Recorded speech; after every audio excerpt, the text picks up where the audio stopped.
ആമയിഴഞ്ചാൽ തൊട്ടിൽ കാണാതായ ആ ശുചീകരണ തൊഴിലാളിയെ കണ്ടെത്താനാവുന്നില്ല. 26 മണിക്കൂർ പിന്നിട്ടിട്ടും തിരുവനന്തപുരത്തെ ആ രക്ഷാപ്രവർത്തനം ഇപ്പോഴും തുടരുകയാണ്. ഇതിനിടയിൽ വരുന്ന ദുഷ്കരമായ ഈ രക്ഷാപ്രവർത്തനത്തിൽ വരുന്ന പ്രതീക്ഷ നൽകുന്ന ഒരു വാർത്ത, ചില ശരീരഭാഗങ്ങൾ കണ്ടെത്തിയതായി സംശയമുണ്ട്.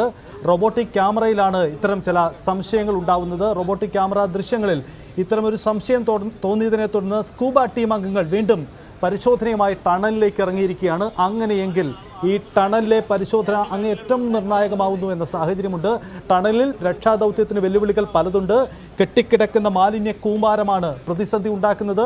അത് രൂക്ഷമായ പ്രതിസന്ധിയാണ്. എന്തായാലും ജോയിയെ തേടി കേരളത്തിൻ്റെ മനസ്സാക്ഷി ഈ രക്ഷാദൗത്യത്തിനൊപ്പമുണ്ട് എന്നതാണ് സാഹചര്യം. റെയിൽവേ പ്ലാറ്റ്ഫോമുകൾക്കിടയിലൂടെയുള്ള കനാലിലേക്ക് കടന്നു ചെല്ലാനാവാത്തതാണ് ദൗത്യ സംഘത്തെ പ്രതിസന്ധിയിലാക്കുന്നത്. 3 സംഘങ്ങളായി തിരിഞ്ഞാണ് സ്കൂബ ടീം അംഗവും ഒപ്പം റോബോട്ടിക് ക്യാമറയും ഉപയോഗിച്ചുകൊണ്ടുള്ള പരിശോധന അവിടെ തുടരുകയാണ് എന്നതാണ് സാഹചര്യം.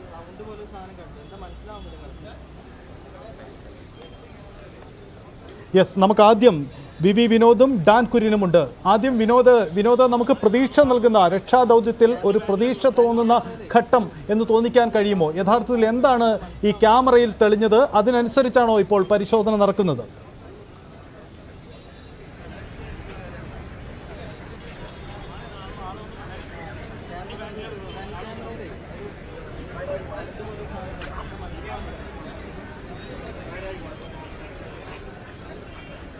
യെസ്, വിനോദ് കേൾക്കാൻ കഴിയുന്നുണ്ട്. വിനോദ്, ഈ നമുക്ക് പ്രതീക്ഷ നൽകുന്ന ഒരു കാര്യം, ഈ റോബോട്ടിക് ക്യാമറയിൽ പകർന്ന ചില സംശയം തോന്നുന്ന ചില അടയാളങ്ങളാണ്. ആ അടയാളങ്ങൾ കേന്ദ്രീകരിച്ചാണോ ഇപ്പോൾ പരിശോധന നടക്കുന്നത്? വിനോദ്, ചില സംശയമാണ്. ഇതുവരെയും അതിനൊരു സ്ഥിരീകരണം ഉണ്ടായിട്ടില്ല.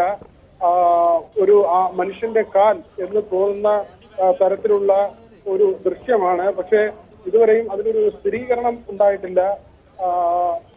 ഈ ക്യാമറ ഇതിനുള്ളിൽ പ്രവേശിച്ച് ഏതാണ്ട് 10 മീറ്റർ ഉള്ളിലേക്ക് പോകുമ്പോഴാണ് അങ്ങനെ സംശയം തോന്നുന്ന ഒരു ദൃശ്യമുള്ളത്. പക്ഷെ അത് മനുഷ്യന്റെ കാലാണോ എന്നതിൽ ഒരു സ്ഥിരീകരണമില്ല. ഈ ക്യാമറയ്ക്കൊപ്പം സ്കൂബ ടീമിലെ ഒരാൾ കൂടി ആ ഭാഗത്തേക്ക് പോയി തിരച്ചിൽ നടത്തുന്നുണ്ട്. ഇത് ചലിക്കുന്നതായി തോന്നി. അവിടെ ഈ കണ്ടെത്തിയ വസ്തു അത് ചലിക്കുന്നതായി തോന്നി. ഈ ക്യാമറ ദൃശ്യങ്ങളിൽ തോന്നുന്നുണ്ട്. അത് ഒഴുക്കിൽ അങ്ങനെ തോന്നി. ഈ ക്യാമറ ദൃശ്യങ്ങളിൽ തോന്നുന്നുണ്ട് അത് ഒഴുക്കിൽ അങ്ങനെ ചലിക്കുന്നതാണോ എന്നത് ആണ് നമ്മൾ മനസ്സിലാക്കുന്നത്. അങ്ങനെ ആ ഒരു വെള്ളത്തിന്റെ ഒരു ചലനത്തിനനുസരിച്ച് അത് ചലിക്കുന്നു എന്നാണ് മനസ്സിലാക്കുന്നത്. പക്ഷെ അത് മനുഷ്യന്റെ കാലാണോ എന്ന കാര്യത്തിൽ ഒരു സ്ഥിരീകരണവുമില്ല. ഒരു ദൃശ്യം കണ്ടു.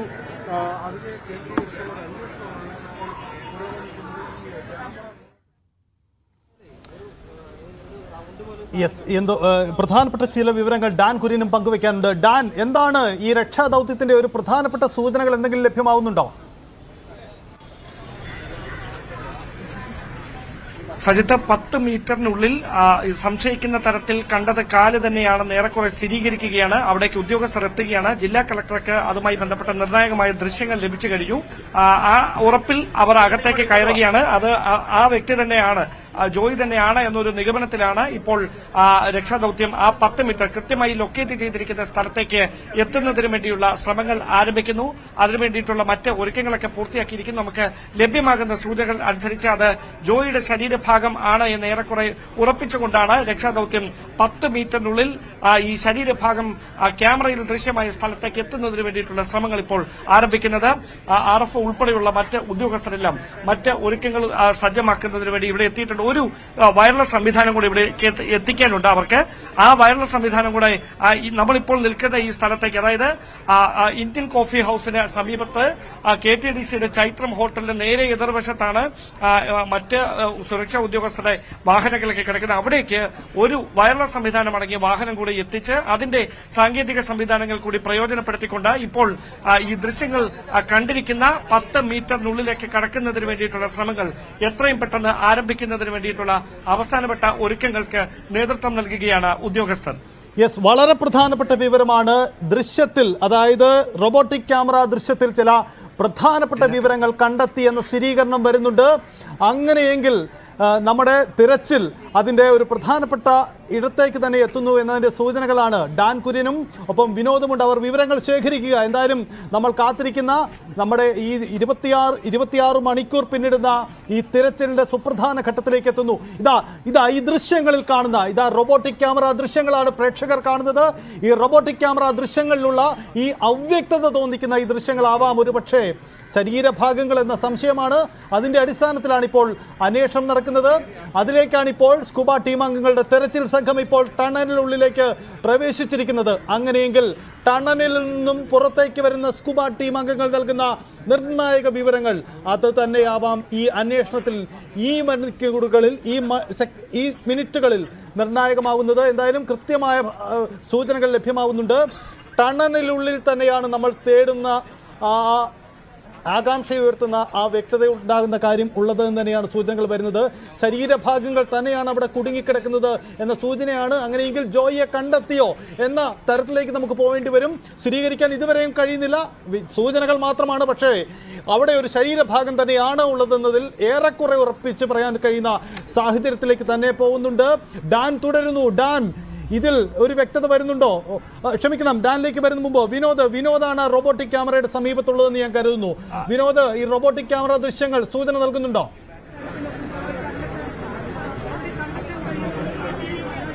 സൈത്ത് ഏറ്റവും നിർണായകമായ ഒരു സമയം തന്നെയാണ് ഈ തിരച്ചിലിനെ സംബന്ധിച്ച് ഏറ്റവും സുപ്രധാനമായ ഒരു ഘട്ടമെന്നാണ് നമ്മൾ കണക്കാക്കുന്നത്. ആ തരത്തിലുള്ള സൂചനകളാണ് ഈ ദൃശ്യങ്ങളിൽ നിന്ന് ലഭിക്കുന്നത്. നമുക്ക് ഈ റോബോട്ടിക് ടീം കൈമാറിയ ദൃശ്യങ്ങളാണ്. അവർ ഈ ദൃശ്യങ്ങൾ അവർക്ക് അവരുടെ ക്യാമറയിൽ, അതായത് 3 ക്യാമറകളാണ് ഈ ഉപകരണത്തിൽ ഘടിപ്പിച്ചിട്ടുള്ളത്. അതിന്റെ മുന്നിലും 2 വശങ്ങളിലുമായുള്ള ക്യാമറ.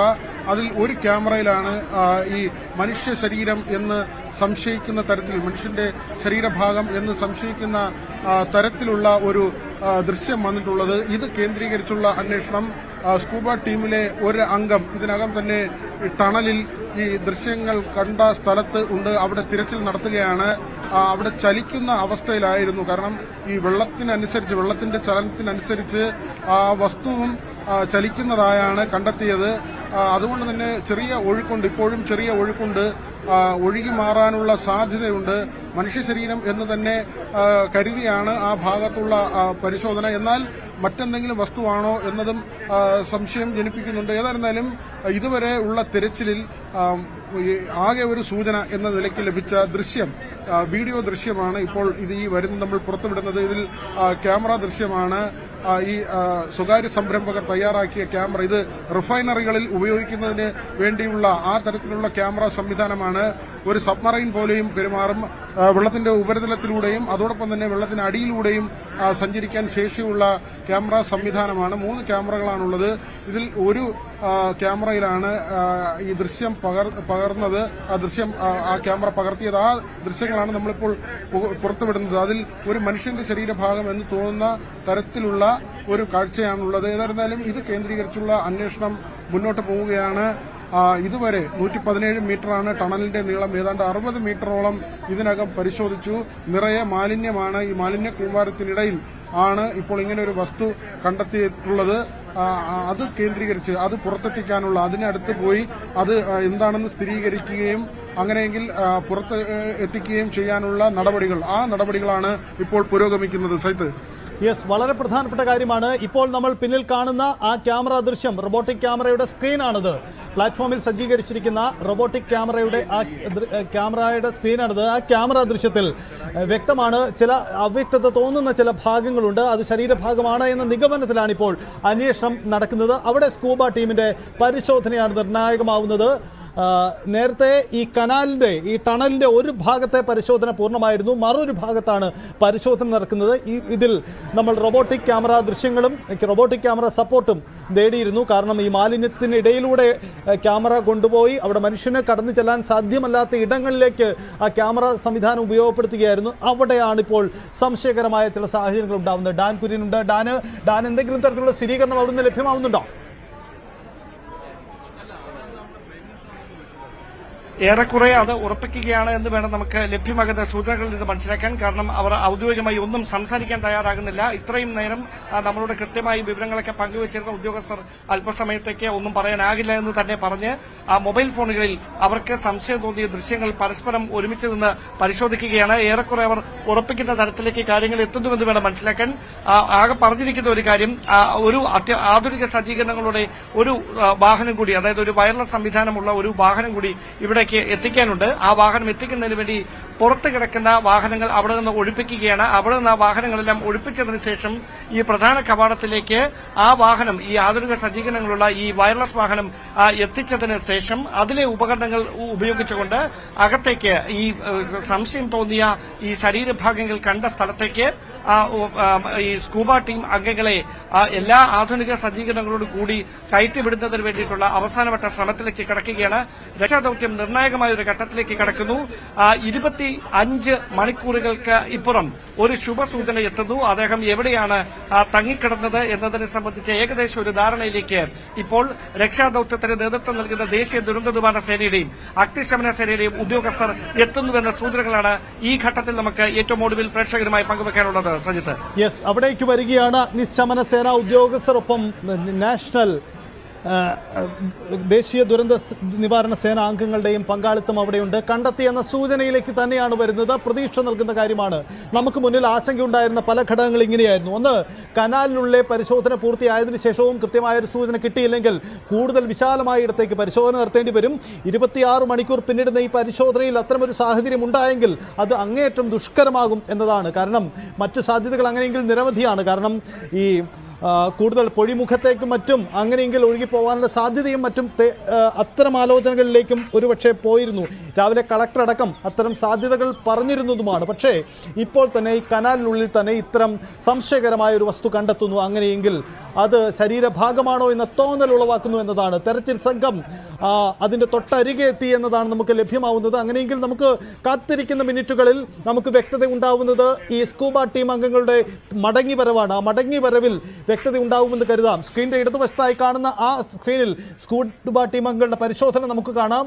മറ്റൊരു ഭാഗത്ത് കാണുന്നത് ഈ റോബോട്ടിക് ക്യാമറ സ്ക്രീൻ ആണ്. ആ സ്ക്രീനിൽ പതിഞ്ഞ ദൃശ്യമാണ് പ്രേക്ഷകർ കാണുന്നത്. എന്തായാലും അവിടെ ആ സ്കൂബ ടീം അംഗങ്ങളുടെ കാത്തിരിപ്പാണ്. അവിടേക്ക് വരുന്ന റെസ്പോൺസ് ആണ് ഇനി നിർണായകമാവുന്നത്. നമുക്ക് ആ കാത്തിരിപ്പിലേക്ക് തന്നെ പോകാം. എന്തായാലും വളരെ പ്രധാനപ്പെട്ട നീക്കം അവിടെ നിന്നും ഉണ്ടാകുന്നു എന്നതാണ് നമുക്ക് മനസ്സിലാവുന്നത്. അവിടെ നിർണായകമാവുന്നത് ഇനി ഈ തിരച്ചിൽ സേനാംഗങ്ങളുടെ മടങ്ങിവരവിൽ അവർ നൽകുന്ന സന്ദേശമാണ്. മുമ്പ് പലവട്ടവും ഇത്തരം സാധ്യതകൾ സംശയമുണ്ടായിരുന്നു. ആദ്യം ഒരു വട്ടം ക്യാമറ മുന്നിലേക്ക് കടത്തുമ്പോൾ മുന്നിലുള്ള ദൃശ്യങ്ങൾ കാണാൻ കഴിയാത്ത രീതിയിൽ മാലിന്യ കൂമ്പാരമുണ്ടായിരുന്നു. വീണ്ടും ക്യാമറ ഇറക്കി വീണ്ടും അവിടെ പരിശോധനകൾ നടത്തി.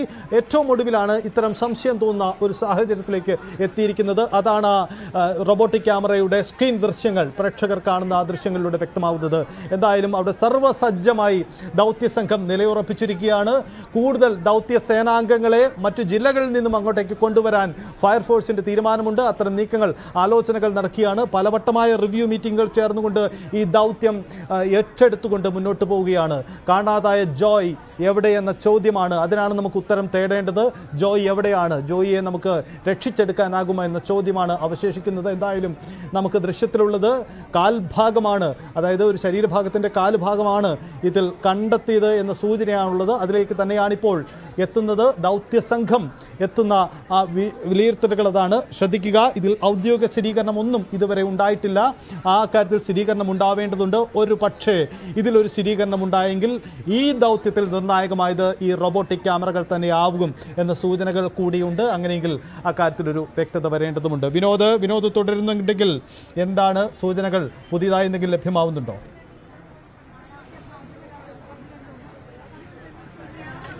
സൈത്ത്, ഇപ്പോൾ കണ്ട ദൃശ്യങ്ങളിൽ ഒരു സ്ഥിരീകരണവുമില്ല. അതൊരു സംശയം മാത്രമാണ്.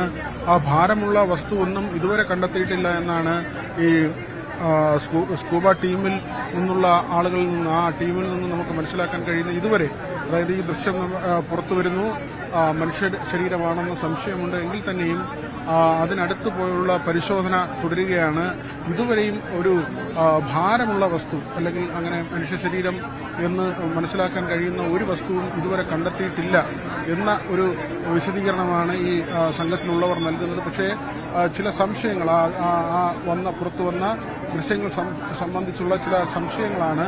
അത് പൂർണ്ണമായും ആ സംശയം ദൂരീകരിക്കപ്പെടേണ്ടതുണ്ട്. ഈ ക്യാമറ പോയ സ്ഥലത്തേക്ക് സ്കൂബ ടീമിലെ ഒരു അംഗം പോവുകയും അവിടെ പരിശോധന നടത്തുകയും ചെയ്തു. ഈ ദൃശ്യത്തിൽ കാണുന്ന വസ്തു അത് ചലിക്കുന്ന നിലയിലാണ്. ചെറിയ ഒഴുക്ക് ഇപ്പോഴും ഉണ്ട്. അതുകൊണ്ട് തന്നെ ആ വെള്ളത്തിന് അനുസരിച്ചുള്ള ഒരു ചലനം ഈ കണ്ടെത്തിയ വസ്തുവിലും ഉണ്ട്. പക്ഷെ അതൊരു മനുഷ്യ ശരീരമല്ല എന്നുള്ള തരത്തിലുള്ള ചില വിവരങ്ങൾ കൂടി പങ്കുവയ്ക്കപ്പെടുന്നുണ്ട്. അതിൽ ഏതായിരുന്നാലും ഔദ്യോഗികമായി ഒരു സ്ഥിരീകരണം വേണം. അങ്ങനെ കണ്ടെത്തി അത് മനുഷ്യ ശരീരമാണ് എന്ന് കണ്ടെത്താനുള്ള ഒരു ശ്രമം ഇപ്പോഴും അത് തുടരുന്നുണ്ട്. ഏതായിരുന്നാലും ഭാരമുള്ള ഒരു വസ്തു, അങ്ങനെ സംശയിക്കുന്ന ഒരു വസ്തു കണ്ടെത്തിയിട്ടില്ല എന്ന വിവരമാണ് ഉദ്യോഗസ്ഥർ പങ്കുവയ്ക്കുന്നത്. കൂടുതൽ സ്കൂബ ടീം അംഗങ്ങൾ പരിശോധനയിൽ ഭാഗമാകുന്നുണ്ട്.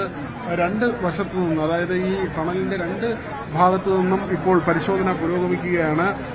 കൂടുതൽ മുങ്ങൽ വിദഗ്ധർ എത്തി ഇതിനുള്ളിൽ പരിശോധന നടത്തുന്നു. പല സ്ഥലങ്ങളിലും പല ആഴത്തിലാണ് ജലനിരപ്പുള്ളതെന്നാണ് ഉദ്യോഗസ്ഥർ പറയുന്നത്. അതായത് ഈ നമ്മൾ കാണുന്ന ഭാഗത്ത് ഇവർ ഇറങ്ങി നിൽക്കുന്ന, അത് ഈ തമ്പാനൂർ ബസ് സ്റ്റാൻഡിന് സമീപത്തെ വശമാണ്. അവിടെ ഇറങ്ങി നിൽക്കുമ്പോൾ ഏതാണ്ട് മുട്ടളവിന് മുകളിൽ അല്ലെങ്കിൽ മുട്ടളവ് വെള്ളം എന്ന നിലയ്ക്കാണ് അവിടെ പല സ്ഥലത്തും ജലമുള്ളത്. പക്ഷേ ഈ ടണലിനുള്ളിലേക്ക് പ്രവേശിച്ചു കഴിഞ്ഞാൽ 5.5 അടിയോളം ഉയരത്തിൽ പല സ്ഥലത്തും വെള്ളമുണ്ട്. ഈ വെള്ളത്തിലാണ് അവർ നീന്തി മുന്നോട്ട് പോകുന്നത്. ഈ ടണലിനുള്ളിൽ ധാരാളം വെള്ളം ഉണ്ട്. പക്ഷേ പാറക്കെട്ടുകളുണ്ട്, ചില വളവുകൾ, ഈ ടണലിൽ തന്നെ ചില കർവുകളുണ്ട്. അവിടെയൊക്കെ വലിയ തോതിൽ മാലിന്യം അടിഞ്ഞു നിൽക്കുന്നു. ഇനിയും ഏതാണ്ട് 60 മീറ്ററിലധികം ദൂരം പരിശോധിക്കേണ്ടതുണ്ട്. 60 മീറ്ററോളം ഇനിയും പരിശോധിക്കേണ്ടതുണ്ട്. അതുകൊണ്ട് തന്നെ ഇതൊരു എളുപ്പമുള്ള കാര്യമല്ല. ദൌത്യസംഘത്തെ സംബന്ധിച്ച് വലിയ പ്രതിസന്ധി ഉള്ള ഒരു സാഹചര്യം തന്നെയാണ്, വെല്ലുവിളി നിറഞ്ഞ ഒരു സാഹചര്യം തന്നെയാണ്. ആ സാഹചര്യത്തിലൂടെയാണ് ഇപ്പോൾ മുന്നോട്ട് പോകുന്നത്. ഒരു ദൃശ്യം പുറത്തു വരുമ്പോൾ അതിൽ ചില പ്രതീക്ഷകൾ വയ്ക്കുന്നു. അത് മനുഷ്യ ശരീരമാണോ കാലാണോ എന്ന തരത്തിലുള്ള ഒരു സംശയം ഉയർന്നു വരുന്നു. ഇതിന്റെ അടിസ്ഥാനത്തിലാണ്. പക്ഷേ ഇതുവരെയും അങ്ങനെ കണ്ടെത്താനായിട്ടില്ല എന്ന ഒരു കാര്യമാണ് ദൌത്യസംഘം നൽകുന്നത്. സജിത്ത്, അതിൽ സ്ഥിരീകരണമില്ല. എന്തായാലും ചില സൂചനകൾ കിട്ടിയപ്പോൾ അത് പങ്കുവയ്ക്കുകയാണ് ഞങ്ങളും ചെയ്തത്. ഇതിൽ സ്ഥിരീകരണം ഇനിയും ഉണ്ടാവേണ്ടിയിരിക്കുന്നു. കാരണം നമ്മളെല്ലാ സാധ്യതകളും പരിശോധിച്ചുകൊണ്ടാണ് അന്വേഷണം ഈ ദൗത്യസംഘം മുന്നോട്ട് പോകുന്നത്. അതുകൊണ്ടുകൂടിയാണ് അത്തരം സാധ്യതകൾ പങ്കുവെക്കേണ്ടി വരുന്നത്. എന്തായാലും ഈ കനാലും അതിൻ്റെ സങ്കീർണാവസ്ഥകളുമാണ് നമുക്ക് മുന്നിൽ വലിയ പ്രതിസന്ധി, അന്വേഷണ സംഘത്തിന് മുന്നിൽ പ്രതിസന്ധിയായി നിൽക്കുന്നത്. ഒപ്പം ഈ കനാലിനുള്ളിലെ മാലിന്യ നിക്ഷേപം അത് അതീവ ദുഷ്കരമാവുകയാണ്. അന്വേഷണ സംഘം പരിഷ്കൃത സമൂഹത്തിന് ഒരിക്കലും അംഗീകരിക്കാൻ കഴിയാത്ത കാഴ്ചകളാണ് പലപ്പോഴും അവിടെ കാണേണ്ടി വരുന്നത്. കാരണം അത്ര അധികം വലിയ മാലിന്യമാണ്. ആ മാലിന്യത്തിനിടയിൽ നിന്നുകൊണ്ട് അത് നീക്കാൻ ശ്രമിക്കുകയാണ് ജോയ് എന്ന തൊഴിലാളി അപകടത്തിൽപ്പെട്ടതും എന്നതാണ് സാഹചര്യം. ഒപ്പം ഇത് തിരുവനന്തപുരം നഗരമേഖലകളിലൂടെ കടന്നു വരുന്ന ഈ തോട് പിന്നീട് റെയിൽവേ കോമ്പൗണ്ടിലേക്ക് കടക്കുമ്പോൾ പലപ്പോഴും തർക്കമുണ്ടാവുന്നതിന് കാരണം റെയിൽവേയും ഒപ്പം ഈ കോർപ്പറേഷനും സംസ്ഥാന സർക്കാരും തമ്മിൽ വലിയ തർക്കമുണ്ടാവാറുണ്ട്. കാരണം റെയിൽവേ ഏരിയയിലെ മെയിൻ്റനൻസ് ജോലികൾ, അതിൻ്റെ മലിനീകരണ നിർമ്മാർജ്ജന പ്രവർത്തനങ്ങൾ കൃത്യമായി നടക്കുന്നില്ല എന്ന ആക്ഷേപമുണ്ട്. ഈ തിരുവനന്തപുരം മേയർ അടക്കം ചൂണ്ടിക്കാട്ടുന്ന ഒരു കാര്യം, പലവട്ടം കോർപ്പറേഷൻ ഇക്കാര്യത്തിൽ കത്ത് രേഖാമൂലം തന്നെ റെയിൽവേക്ക് കൈമാറിയെങ്കിൽ കൂടിയും അതിൽ നടപടി ഉണ്ടായിട്ടില്ല എന്ന ആക്ഷേപമാണ്. എന്തായാലും ഈ രക്ഷാപ്രവർത്തനത്തിനിടയിലും ഇത്തരമൊരു വിവാദം കൂടി ഉയർന്നു വരുന്നുണ്ട്. വളരെ റിസ്കി ആയിട്ടുള്ള കാര്യമാണ് ഇപ്പോൾ നടന്നുകൊണ്ടിരിക്കുന്നത്. സാധാരണ ഒരു റെസ്ക്യൂ ഓപ്പറേഷൻ പോലുള്ള കാര്യങ്ങളല്ല ഇപ്പോൾ നടക്കുന്നത്. അതുകൊണ്ട് ഈ ടണലുകൾ അല്ലെങ്കിൽ അങ്ങനെയുള്ള ഇതിന്റെ ഉള്ളിലേക്കുള്ള സൈഡ് പോക്കറ്റ്സുകൾ അതെല്ലാം പരിശോധിക്കുകയാണ് ഇപ്പോൾ ചെയ്തുകൊണ്ടിരിക്കുന്നത്. അതാണ് മേയറുടെ പ്രതികരണം നമ്മൾ കേട്ടത്.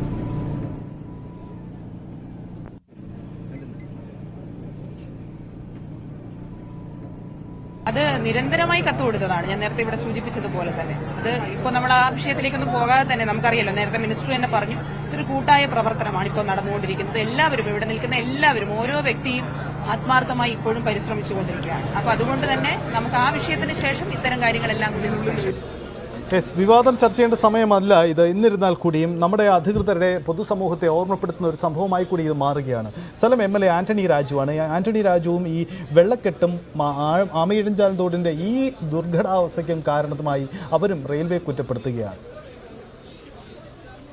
നമ്മളെല്ലാം അറിയുന്നത് പോലെ ഇത് റെയിൽവേയുടെ അധീനതയിലുള്ള സ്ഥലമാണ്. ഇവിടെ നഗരസഭയെയോ മറ്റ് ഇറിഗേഷൻ ഡിപ്പാർട്ട്മെന്റിനെയോ പ്രവേശിപ്പിച്ച് ക്ലീൻ ചെയ്യാൻ ഒരിക്കലും ഇവർ അനുവദിക്കാറില്ല. അപ്പോൾ അതുകൊണ്ട് ഇവിടെ ശുചീകരിക്കേണ്ട ചുമതല പൂർണ്ണമായും റെയിൽവേ തന്നെയാണ് ഏറ്റെടുത്തിരിക്കുന്നത്. അവർ തന്നെയാണ് ചെയ്യേണ്ടത്.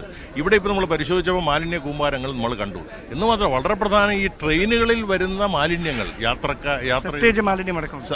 അതെ സെപ്റ്റേജ് മാലിന്യം അടക്കം കുപ്പികൾ ഇതെല്ലാം എവിടെ പോകുന്നു? ഇവരൊന്നും കോർപ്പറേഷൻ പുറത്ത് ഇതിനുള്ള സംവിധാനമില്ല. അപ്പോൾ ഇതെല്ലാം ഇവർ കുഴിച്ചു മൂടുന്നത് ഇതിന്റെ അടിയിലാണെന്നുള്ള ഇപ്പോൾ ബോധ്യമായി. നമ്മുടെ ഈ പഴവങ്ങാടി അതുപോലെ തന്നെ തമ്പാനൂർ മേഖലകളിൽ എവിടെ എത്രയെല്ലാം ക്ലീൻ ചെയ്താലും വെള്ളം ആമേഴിഞ്ഞം തോറിൽ അങ്ങോട്ട് പോകാത്തതിന്റെ കാരണം ഈ റെയിൽവേയുടെ കസ്റ്റഡിയിലുള്ള സ്ഥലത്തെ മാലിന്യം അവർ നീക്കാത്തതുകൊണ്ടാണെന്നുള്ളത് ബോധ്യമായി. പക്ഷേ ഇപ്പം നമ്മളൊരു ആരോപണം ഉന്നയിക്കുന്നില്ല. ഇപ്പം നമ്മുടെ ലക്ഷ്യം ഇത് കണ്ടെത്തുക എന്നുള്ളതാണ്. എങ്കിലും അത് വരും ദിവസങ്ങളിൽ അത് ഗൗരവമായിട്ട് ചർച്ച ചെയ്യേണ്ട വിഷയമാണ്. യെസ്, അതാണ് ഇമലയുടെയും വാക്കുകൾ അതാണ്. എന്തായാലും ഇത്തരം ഒരു തർക്ക വിഷയത്തിന് സമയം നൽകേണ്ട സാഹചര്യമല്ല ഇത്. നമ്മുടെ കാത്തിരിപ്പാണ്. ആ രക്ഷാദൗത്യം, ദുഷ്കരമായ രക്ഷാദൗത്യത്തിനിടെ പ്രതീക്ഷ നൽകുന്ന ചില സൂചനകൾ പുറത്തു വന്നു. അതിലൊരു സ്ഥിരീകരണമാണ് ഇതാ ഈ ദൃശ്യങ്ങൾ കാണുന്നത് പോലെ. അവർ കാത്തു നിൽക്കുകയാണ്. കാരണം ടണലിനുള്ളിലേക്ക് പോയ ആ ദൗത്യ സംഘാംഗം അദ്ദേഹത്തിൻ്റെ മടങ്ങി വരവിന് വേണ്ടിയാണ്. തെരച്ചിൽ സംഘം തൊട്ടരികയാണ്. നമ്മുടെ ആ ഒരു എന്ത് ലക്ഷ്യത്തിന് വേണ്ടിയാണോ നമ്മളൊരു തെരച്ചിൽ നടത്തുന്നത് ആ തെരച്ചിലിൻ്റെ തൊട്ടരികെ എന്ന സൂചനകളാണ് പുറത്തു വരുന്നത്. 26 മണിക്കൂർ പിന്നിടുന്നു. ഇന്നലെ 11 മണിക്കാണ്, രാവിലെ 11 മണിക്കാണ് ഈ ജോയ് എന്ന ശുചീകരണ തൊഴിലാളി അദ്ദേഹത്തിൻ്റെ ശുചീകരണ പ്രവർത്തനങ്ങൾക്കിടെ ഒഴുക്കിൽപ്പെട്ട് ഇദ്ദേഹം ഒഴുകിപ്പോയത്. ടണലിനുള്ളിലേക്ക് അദ്ദേഹം ഒഴുകിപ്പോയി എന്ന സംശയത്തിൻ്റെ അടിസ്ഥാനത്തിലാണ് ഇതുവരെ നടക്കുന്ന അന്വേഷണങ്ങളും തെരച്ചിലുകളും. അതിൻ്റെ അടിസ്ഥാനത്തിലാണ് ഇത്തരം സംശയത്തിലേക്ക് വരുന്നത്. എന്തായാലും കാത്തിരിപ്പാണ്. ആ കാത്തിരിപ്പ്, അവിടുന്ന് എടുക്കുന്ന കമ്മ്യൂണിക്കേഷൻ, അതൊക്കെ വളരെ പ്രധാനപ്പെട്ടതാണ്. ആ കാത്തിരിപ്പിൽ നമ്മൾ കാത്തിരിക്കുന്ന ഒരു പ്രതീക്ഷയിലേക്ക് തന്നെ വരുമോ എന്ന ഒരു കാര്യം കൂടിയുണ്ട്. വലിയ തരത്തിലുള്ള രക്ഷാ ദൗത്യത്തിന് വലിയ തയ്യാറെടുപ്പുകൾ സർക്കാർ സംവിധാനങ്ങൾ നടത്തിയിട്ടുണ്ട് എന്ന കാര്യം കൂടി ശ്രദ്ധിക്കേണ്ടതുണ്ട്. കാരണം 25 അംഗ ദൗത്യ സേനാംഗങ്ങളാണ് ഫയർഫോഴ്സ് സജ്ജമാക്കിയിരിക്കുന്നത്. സ്കൂബ ടീം അംഗങ്ങളുണ്ട്. ഈ സ്കൂബ ടീം അംഗങ്ങളെ 3 ടീമുകളായി തിരിച്ച് പരിശോധന സ്കൂബ ടീം നടത്തും എന്നതാണ് നേരത്തെ പത്മകുമാർ ഫയർഫോഴ്സിൻ്റെ മേധാവി പറഞ്ഞു. നമുക്ക് വേഗത്തിൽ അദ്ദേഹത്തിൻ്റെ വാക്കുകൾ കൂടി കേൾക്കാം. സ്കൂബ ടീമാണ് രാവിലെ തൊട്ട് രക്ഷാപ്രവർത്തനം നടത്തിയിട്ടുള്ളത്. ഞങ്ങളുടെ 2 ടീം ഇറങ്ങി നോക്കിയതിൽ അവർ 40 മീറ്ററോളം 2 സൈഡിലേക്ക് പോയപ്പോൾ പല സ്ഥലങ്ങളിലും വെള്ളം വറ്റിയിട്ട് ഈ മാലിന്യം ഒരു കുറച്ച് പാറ പോലെ കിടക്കുകയാണ്. അപ്പോൾ അതിൽ നിന്ന് അങ്ങോട്ട് പോകാൻ കഴിയുന്നില്ല. മാലിന്യത്തിനിടെ എവിടെയെങ്കിലും സ്റ്റക്കായിട്ടുണ്ടോ എന്ന് നോക്കണമെങ്കിൽ അങ്ങോട്ട് കയറണം. ഇപ്പോൾ ഞങ്ങളുടെ ടീമിന് അങ്ങോട്ട് കയറാൻ പറ്റുന്നില്ല. കാരണം അവരുടെ ജീവന് ഹാനി സംഭവിക്കുന്ന രീതിയിലുള്ള മാലിന്യം കൊണ്ട് കട്ടിയായിട്ട് കിടക്കുന്നത്. അവർക്ക് പൊങ്ങാൻ കഴിയുന്നില്ല. പലയിടത്തും വെള്ളം വറ്റിയിട്ടുണ്ട്. അപ്പോൾ അത് ശ്രമിച്ചുകൊണ്ടിരിക്കുകയാണ്. അപ്പോൾ ഇവിടെ ഇപ്പോൾ ഞങ്ങൾ ഇപ്പോൾ ഇറങ്ങിയ ടീംസിനെ കൂടാതെ 25ഓളം പുതിയ സ്കൂബ ടീം മെമ്പേഴ്സ് മറ്റ് ജില്ലകളിൽ നിന്ന് കൊണ്ടുവരും. അവർ 3 പേരുടെ ടീമായിട്ട് 24 hours 24 മണിക്കൂർ കണ്ടിന്യൂസ് ആയിട്ട് ഈ ഓപ്പറേഷൻ നടത്തിക്കൊണ്ടിരിക്കും. ഇതിനിടയ്ക്കുള്ള ഈ റൂട്ട് എങ്ങനെയാണെന്ന് പോലും നമുക്ക് അറിഞ്ഞൂടെ. ഈ ട്രാക്കിനടിയിൽ കൂടെയുള്ള കനാലിന്റെ റൂട്ട് മാപ്പൊക്കെ അവർ കയ്യിലാണുള്ളത്. അപ്പോൾ അത് വെച്ച് ക്ലിയർ ചെയ്ത് പോയാലേ ഇത് അങ്ങോട്ട് മുന്നോട്ട് പോകാൻ കഴിയും. ഇപ്പോൾ എവിടെയാണെന്ന് ഈ വെള്ളമുള്ളിടത്തോളം സ്ഥലത്തേക്ക് നമുക്ക് ഡൈവ് ചെയ്ത് പോകാൻ കഴിയും. പിന്നീട് അങ്ങോട്ട് ഡൈവ് ചെയ്ത ആൾക്കാർ പറഞ്ഞു പിന്നീട് അങ്ങോട്ട് പോകാൻ പറ്റാത്ത സ്ഥിതിയാണ്. അത്ര ടൺ കണക്കിന് അവിടെ കല്ല് പോലെ പാറ പോലെ ഉറച്ചിരിക്കുക. അപ്പോൾ അത് മാലിന്യം നീക്കം ചെയ്തുകൊണ്ടേ മുന്നോട്ട് പോകാൻ കഴിയുള്ളൂ.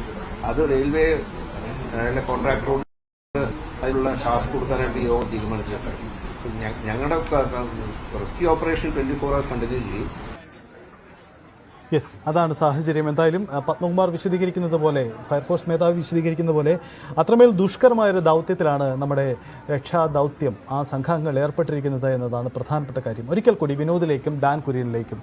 വിനോദ്, ഇത് നമ്മൾ മാധ്യമപ്രവർത്തകർ ഏറ്റെടുക്കേണ്ടി വരുന്ന ഒരു ദൗത്യം കൂടി ഇതാണ്. നമ്മുടെ എത്ര സമയമായി നമ്മളും ഈ ദൗത്യത്തിനൊപ്പം നിൽക്കുകയാണ്. എല്ലാവരുടെയും ലക്ഷ്യം ആ തൊഴിലാളിയെ സുരക്ഷിതനായി തിരികെ എത്തിക്കുക എന്നുള്ളതാണ്. എന്തായാലും അതിലൊരു വ്യക്തത വരുത്തുക എന്നൊരു കാത്തിരിപ്പാണ് നമുക്ക് മുന്നിൽ ഇപ്പോഴും അവശേഷിക്കുന്ന ഒരു കാര്യം. രക്ഷാദൗത്യം നമ്മൾ നേരത്തെ പ്രതീക്ഷിച്ചതുപോലെ ടണലിന് ഉള്ളിലേക്ക് പ്രവേശിച്ച ആ ദൗത്യ സേനാംഗങ്ങളുടെ ഒരു തിരിച്ചു വരവ്, അത് എത്ര വേഗത്തിലുണ്ടാവും? അതിൻ്റെ കാത്തിരിപ്പ് എങ്ങനെയാണ് അവിടുത്തെ സാഹചര്യം? ഇത് മണിക്കൂറുകൾ നീളുകയാണ്. ഇന്നലെ 11 മണിയോട് തുടങ്ങിയ തിരച്ചിലാണ്. അതിപ്പോൾ ഇന്ന് 1 മണി കഴിഞ്ഞ് പോകുന്നു. മണിക്കൂറുകൾ നീണ്ടുപോകുന്ന 2 പകലുകളാകുന്നു, ഒരു രാത്രി തിരച്ചിൽ നടത്തുന്നു. ആ നിലയിലേക്കുള്ള ഒരു രക്ഷാദൗത്യമായി മാറുകയാണ്. പക്ഷേ ഇപ്പോഴും ഇതിന്റെ ഒരു ലക്ഷ്യം അത് കണ്ടെത്തുന്നതിന് വേണ്ടി സാധിച്ചിട്ടില്ല. കൂടുതൽ ഉദ്യോഗസ്ഥർ അഗ്നിശമന സേനയുടെയും NDRFന്റെയും അതോടൊപ്പം തന്നെ ഏറ്റവും പ്രധാനപ്പെട്ട കാര്യം ഈ മുങ്ങൽ വിദഗ്ധർ സ്കൂബ ടീമുമായി ബന്ധപ്പെട്ട് പ്രവർത്തിക്കുന്ന കൂടുതൽ ഉദ്യോഗസ്ഥർ എത്തിയിട്ടുണ്ട്. ഇപ്പോൾ 2 സ്ഥലത്തു നിന്നും ഒരേ സമയം പരിശോധന നടത്തുന്ന രീതിയാണ്. ഈ ടണലിന്റെ 2 വശത്തു നിന്നും പരിശോധന നടത്തുന്നുണ്ട്. പവർ ഹൌസ് റോഡിലേക്ക്, അതായത് ഈ 4ാമത്തെ പ്ലാറ്റ്ഫോം കഴിഞ്ഞ് പിന്നെ ടണൽ നീളുന്നത് പവർ ഹൌസ് റോഡ് ആ ഭാഗത്തേക്കാണ്. ആ ഭാഗത്തേക്കുള്ള ദൂരമാണ് ഇനി പരിശോധിക്കേണ്ടത്, കൂടുതലായി പരിശോധിക്കേണ്ടത്. ഏതാണ്ട് 60 മീറ്റർ നേരത്തെ തന്നെ പരിശോധിക്കണമെന്ന് ഉദ്യോഗസ്ഥർ പറഞ്ഞിരുന്നതാണ്. ഇതിന്റെ ഒരു പരിശോധനയാണ് തുടരുന്നത്. പല സ്ഥലങ്ങളിലും വലിയ കല്ലുകളും മറ്റ് തടിക്കഷ്ണങ്ങളും കാലങ്ങളായി കെട്ടിക്കിടക്കുന്ന പ്ലാസ്റ്റിക് മാലിന്യങ്ങളും ഒക്കെയുമുണ്ട്. ഇതെല്ലാം തന്നെ അവിടെ നിന്ന് നീക്കം ചെയ്യേണ്ട ഒരു സാഹചര്യം. അതിനുവേണ്ടിയുള്ള പ്രവർത്തനമാണ് ഇപ്പോൾ തുടരുന്നത്. കൂടുതൽ ഉദ്യോഗസ്ഥർ, കൂടുതൽ സംവിധാനങ്ങൾ. ഇതിനിടയിലാണ് ക്യാമറ ദൃശ്യം പുറത്തു വന്നത്. വിനോദ് ഒന്ന് തുടരുക. ഡാൻ കുര്യന് ചില നിർണായക വിവരങ്ങൾ ഡാൻ പങ്കുവെക്കാനുണ്ട്. ഡാൻ, എന്താണ് സാഹചര്യം? എന്തെങ്കിലും പ്രധാന വിവരങ്ങൾ ലഭ്യമാവുന്നുണ്ടോ?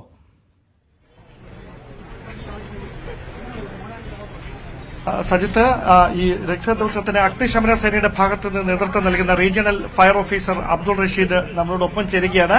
ശുഭകരമായ സൂചനകളല്ല എന്നാണ് അദ്ദേഹം ഔദ്യോഗികമായി നമ്മളോട് പറയുന്നത്. ഈ ക്യാമറയിൽ ചില ദൃശ്യങ്ങൾ പതിഞ്ഞു എന്ന് പറഞ്ഞു. 10 മീറ്ററിനപ്പുറത്തേക്ക് അവിടെ നിങ്ങൾ പരിശോധന നടത്തി. എന്താണ് സ്ഥിരീകരിക്കാവുന്ന വിവരം? ക്യാമറയിൽ കണ്ടു എന്ന് പറയുന്ന സ്ഥലത്ത് നമ്മൾ ഡൈവേഴ്സ് പരിശോധിച്ചു. ആ പരിശോധനയിൽ പ്രത്യേകിച്ചൊന്നും തന്നെ കണ്ടെത്താൻ പറ്റിയില്ല. എന്തായാലും ഒരു സംശയം പറഞ്ഞുകൊണ്ട് ഒന്നുകൂടെ നമ്മൾ ചെക്ക് ചെയ്യും. ഈ എത്ര മീറ്റർ കഴിയുമ്പോഴാണ് ഈ ഡൌട്ട് ഉള്ള ഭാഗം? എത്ര മീറ്റർ കഴിയുമ്പോഴാണ്? 5 മീറ്റർ 10 മീറ്ററിന് ഇടയ്ക്കുള്ള ഭാഗത്താണ്. അതായത് നമ്മൾ നിൽക്കുന്ന സ്ഥലത്ത് നിന്ന് എൻട്രി പോയിന്റിൽ നിന്ന് 5 മീറ്റർ 10 മീറ്ററിന് ഇടയ്ക്കുള്ള ഭാഗത്താണ് ഈ പറഞ്ഞ സംശയം പറഞ്ഞത്. ഒരു തവണ നമ്മൾ ചെക്ക് ചെയ്തു. എന്തായാലും സംശയം പറഞ്ഞുകൊണ്ട് ഒന്നുകൂടെ ചെക്ക് ചെയ്യുന്നു വിചാരിക്കും. വീണ്ടും ഈ ക്യാമറകളുമായി അകത്തേക്ക് കയറുകയാണ്. ക്യാമറ ഓൾറെഡി അവിടെ പ്ലേസ് ചെയ്തിരിക്കും, ഫിക്സ് ചെയ്തിരിക്കും. അതെ. അപ്പൊ സ്കൂബ ടീം അംഗങ്ങൾ വീണ്ടും അതിനകത്തേക്ക് ഒരു തവണ കൂടെ ഇപ്പൊ ആദ്യം ഒരു തവണ ചെക്ക് ചെയ്തു. അവിടെ പറഞ്ഞ സ്ഥലത്തൊന്നും കണ്ടെത്താൻ സാധിച്ചില്ല. എങ്കിലും സംശയം പറഞ്ഞതിന്റെ അടിസ്ഥാനത്തിൽ ഒന്നും കൂടെ അവിടെ ആ ഭാഗത്ത് ക്യാമറയാണ് ഡിറ്റക്ട് ചെയ്തത് ഇങ്ങനെ എന്തോ ഒരു അസ്വാഭാവികത അവിടെ ഉണ്ട് എന്ന്. അങ്ങനെയായിരുന്നു ഒരു തോന്നലാണ് പറഞ്ഞത്. ഒരു വസ്തു ഉണ്ടെന്നല്ല, എന്തോ ഉള്ളതുപോലെ ഒരു ഫീലിംഗ് പറഞ്ഞു. അത് ചെക്ക് ചെയ്തു. ചെക്ക് ചെയ്തതിനകത്തിൽ ഒന്നും കാണാൻ സാധിച്ചില്ല. എങ്കിലും സംശയം പൂർണ്ണമായിട്ട് ഒഴിവാക്കാൻ വേണ്ടി ഒന്നും കൂടെ ചെക്ക് ചെയ്യും. ഓക്കെ, അതാണ് അദ്ദേഹം വ്യക്തമാക്കുന്നത്. ഇതാണ് ഔദ്യോഗികമായ സ്ഥിരീകരിക്കാവുന്ന വിവരം. 10 മീറ്റർ, 5 മീറ്ററിനും 10 മീറ്ററിനും അകത്ത് വെച്ചാണ് അല്പസമയം മുമ്പ് പ്രേക്ഷകർ കണ്ട ഈ ക്യാമറ പകർത്തിയ സംശയമുണ്ട് എന്ന് പറയുന്ന സ്ഥലത്തു നിന്നുള്ള ദൃശ്യങ്ങൾ ഉദ്യോഗസ്ഥർക്ക് രക്ഷാസേനാംഗങ്ങൾക്ക് ലഭിക്കുന്നത്. തുടർന്നാണ് അവർ അവരുടെ എല്ലാ സംവിധാനങ്ങളുമായി അതിനുള്ളിലേക്ക് കയറിയത്. പക്ഷേ ക്യാമറ ഡിറ്റക്ട് ചെയ്ത സ്ഥലത്ത് അങ്ങനെ ഒരു പരിശോധന നടത്തി ഇതിനോടകം ഒന്നും കണ്ടെത്താൻ കഴിഞ്ഞിട്ടില്ല. കാരണം വെള്ളം മൂവ് ചെയ്യുകയാണ്. ഈ ക്യാമറയിൽ പതിഞ്ഞ് റെക്കോർഡ് ചെയ്തിരിക്കുന്ന ആ കാലെന്ന് തോന്നിപ്പിച്ച ശരീരഭാഗം ഇപ്പോൾ അവിടെ ഇല്ല എന്നാണ് പറയുന്നത്. അത് ഒഴുകിയിട്ടുണ്ടാകാം, അല്ലെങ്കിൽ ആ ക്യാമറയിൽ പതിഞ്ഞത് മറ്റെന്തോ ആകാം.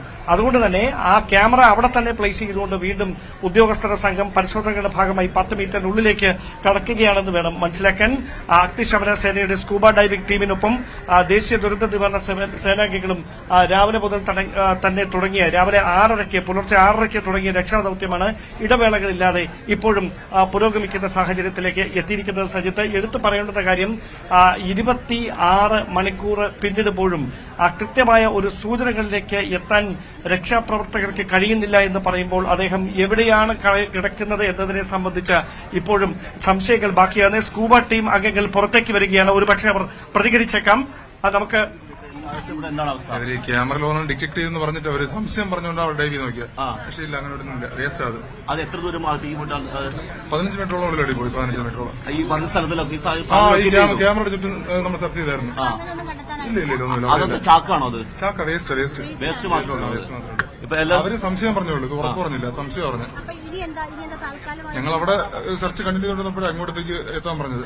ബാക്കി അവിടെ തന്നെ പഴയ പോലെ തന്നെ മാൻഹോൾ 5ാമത്തെ പ്ലാറ്റ്ഫോമിൽ നിന്ന് ഇറങ്ങി അവിടെ ആയിരിക്കും. ഒന്ന് അതിന്റെ സാധ്യതകൾ നോക്കിയിട്ട് എത്തി. ക്യാമറയിൽ സംശയം പ്രകടിപ്പിച്ച സ്ഥലത്തെത്തി പരിശോധന നടത്തിയതിനു ശേഷം മുകളിലേക്ക് കയറി വന്ന സ്കൂബ ടീം അംഗമാണ് ഇപ്പോൾ പ്രതികരിച്ചത്. പക്ഷേ അങ്ങനെ അസ്വാഭാവികമായ ഒന്നും കണ്ടെത്താൻ കഴിഞ്ഞിട്ടില്ല എന്നാണ് പറയുന്നത്. അത് മാലിന്യ കൂമ്പാരം മാത്രമായിരുന്നു. ഈ ക്യാമറയിൽ ഒരു വ്യക്തിയുടെ കാലാണ് എന്ന് തോന്നിച്ച തരത്തിൽ അവിടെ കണ്ടത് ശരീരഭാഗം അല്ലായിരുന്നു, അതൊരു മാലിന്യം ആയിരുന്നു. മാലിന്യം കുമിഞ്ഞുകൂടിയതായിരുന്നു എന്നാണ് വ്യക്തമാക്കുന്നത്. വീണ്ടും 5ാമത്തെ പ്ലാറ്റ്ഫോമിന് സമീപത്തേക്ക് നമ്മുടെ അഗ്നിശമന സേനയുടെ പ്രത്യേക പരിശീലനം നേടിയ ഉദ്യോഗസ്ഥർ അവർ ഇന്നലെ മുതൽ തുടങ്ങിയ അധ്വാനമാണ്. അത് തുടർന്നുകൊണ്ട് 5ാമത്തെ പ്ലാറ്റ്ഫോമിന് സമീപത്തേക്ക് അവർ പോകുന്ന കാഴ്ചയാണ് ഇപ്പോൾ നമുക്ക് ഇവിടെ നിന്ന് കാണാൻ കഴിയുന്നത്. യെസ് ഡാൻ, വളരെ പ്രധാനപ്പെട്ട ഒരു അറ്റംപ്റ്റ് ആയിരുന്നു ഇത്. കാരണം ഇപ്പോൾ ഈ സ്കൂബ ടീം അംഗം പറയുന്നതിന് മുമ്പ് തന്നെ നമ്മൾ ഒരു ഔദ്യോഗിക സ്ഥിരീകരണം കൊടുത്തു കഴിഞ്ഞതാണ്. കാരണം കണ്ടെത്തിയത് നമ്മൾ സംശയിച്ചതുപോലെയല്ല, അവിടെ കൃത്യമായ ഒന്നും കണ്ടെത്താൻ കഴിഞ്ഞില്ല, അതൊരു സംശയം മാത്രമായിരുന്നു എന്നതാണ്. പ്രേക്ഷകരെ ഓർമ്മപ്പെടുത്തുന്നു, അവിടെ ഒരു സംശയം മാത്രമാണ്. ചില സൂചനകൾ വന്നിരുന്നു, കണ്ടെത്തി ശരീരഭാഗം തന്നെയാണെന്ന സൂചന, പക്ഷേ അത് ശരീരഭാഗമല്ല എന്നൊരു സ്ഥിരീകരണം ഇപ്പോൾ പുറത്തു വന്നിരിക്കുകയാണ്. അത് പ്രേക്ഷകരെ ഓർമ്മപ്പെടുത്തുന്നു. ആദ്യം വന്നത് ചില സൂചനകളായിരുന്നു, പക്ഷേ ആ സൂചനകളിൽ നമ്മൾ പ്രതീക്ഷിക്കുന്ന തരത്തിൽ ഒന്നുമില്ല എന്ന കാര്യം ഫയർഫോഴ്സ് അധികൃതർ തന്നെ അല്പസമയം മുമ്പ് നമ്മോട് അവിടെ ഒന്നും കണ്ടെത്താൻ കഴിഞ്ഞില്ല. മുമ്പോട്ടാണ് പോകുന്നത്. അവിടെ നിന്ന് ഇറങ്ങി രാവിലെ ഇങ്ങോട്ട് വന്നിട്ടുണ്ടായിരുന്നു. ഇനി അത് നോക്കണം സാറേ. അവിടെ അതായത് മൂന്നാമത്തെ പ്ലാറ്റ്ഫോമിന്റെ അവിടെ നിന്ന് ഇങ്ങോട്ട് വന്നിട്ടുണ്ടായിരുന്നു രാവിലെ വരുവാണ്. അവിടെ നിന്ന് അങ്ങോട്ടും പോയിട്ടുണ്ടായിരുന്നു. ഇനി അങ്ങനെ വല്ല സാധ്യതകളും ഉണ്ടെന്ന് നോക്കണം. ഓക്കെ, ഈ രണ്ടിടത്ത് ഇപ്പൊ നടത്തിയിടത്ത് ഒന്നും കണ്ടെത്താൻ പറ്റില്ല. ഓക്കെ, അതായത് ഇനി അഞ്ചാമത്തെ പ്ലാറ്റ്ഫോമിന്റെ സ്ഥലത്തേക്കാണ് പോകേണ്ടത്. പോയി നോക്കണം.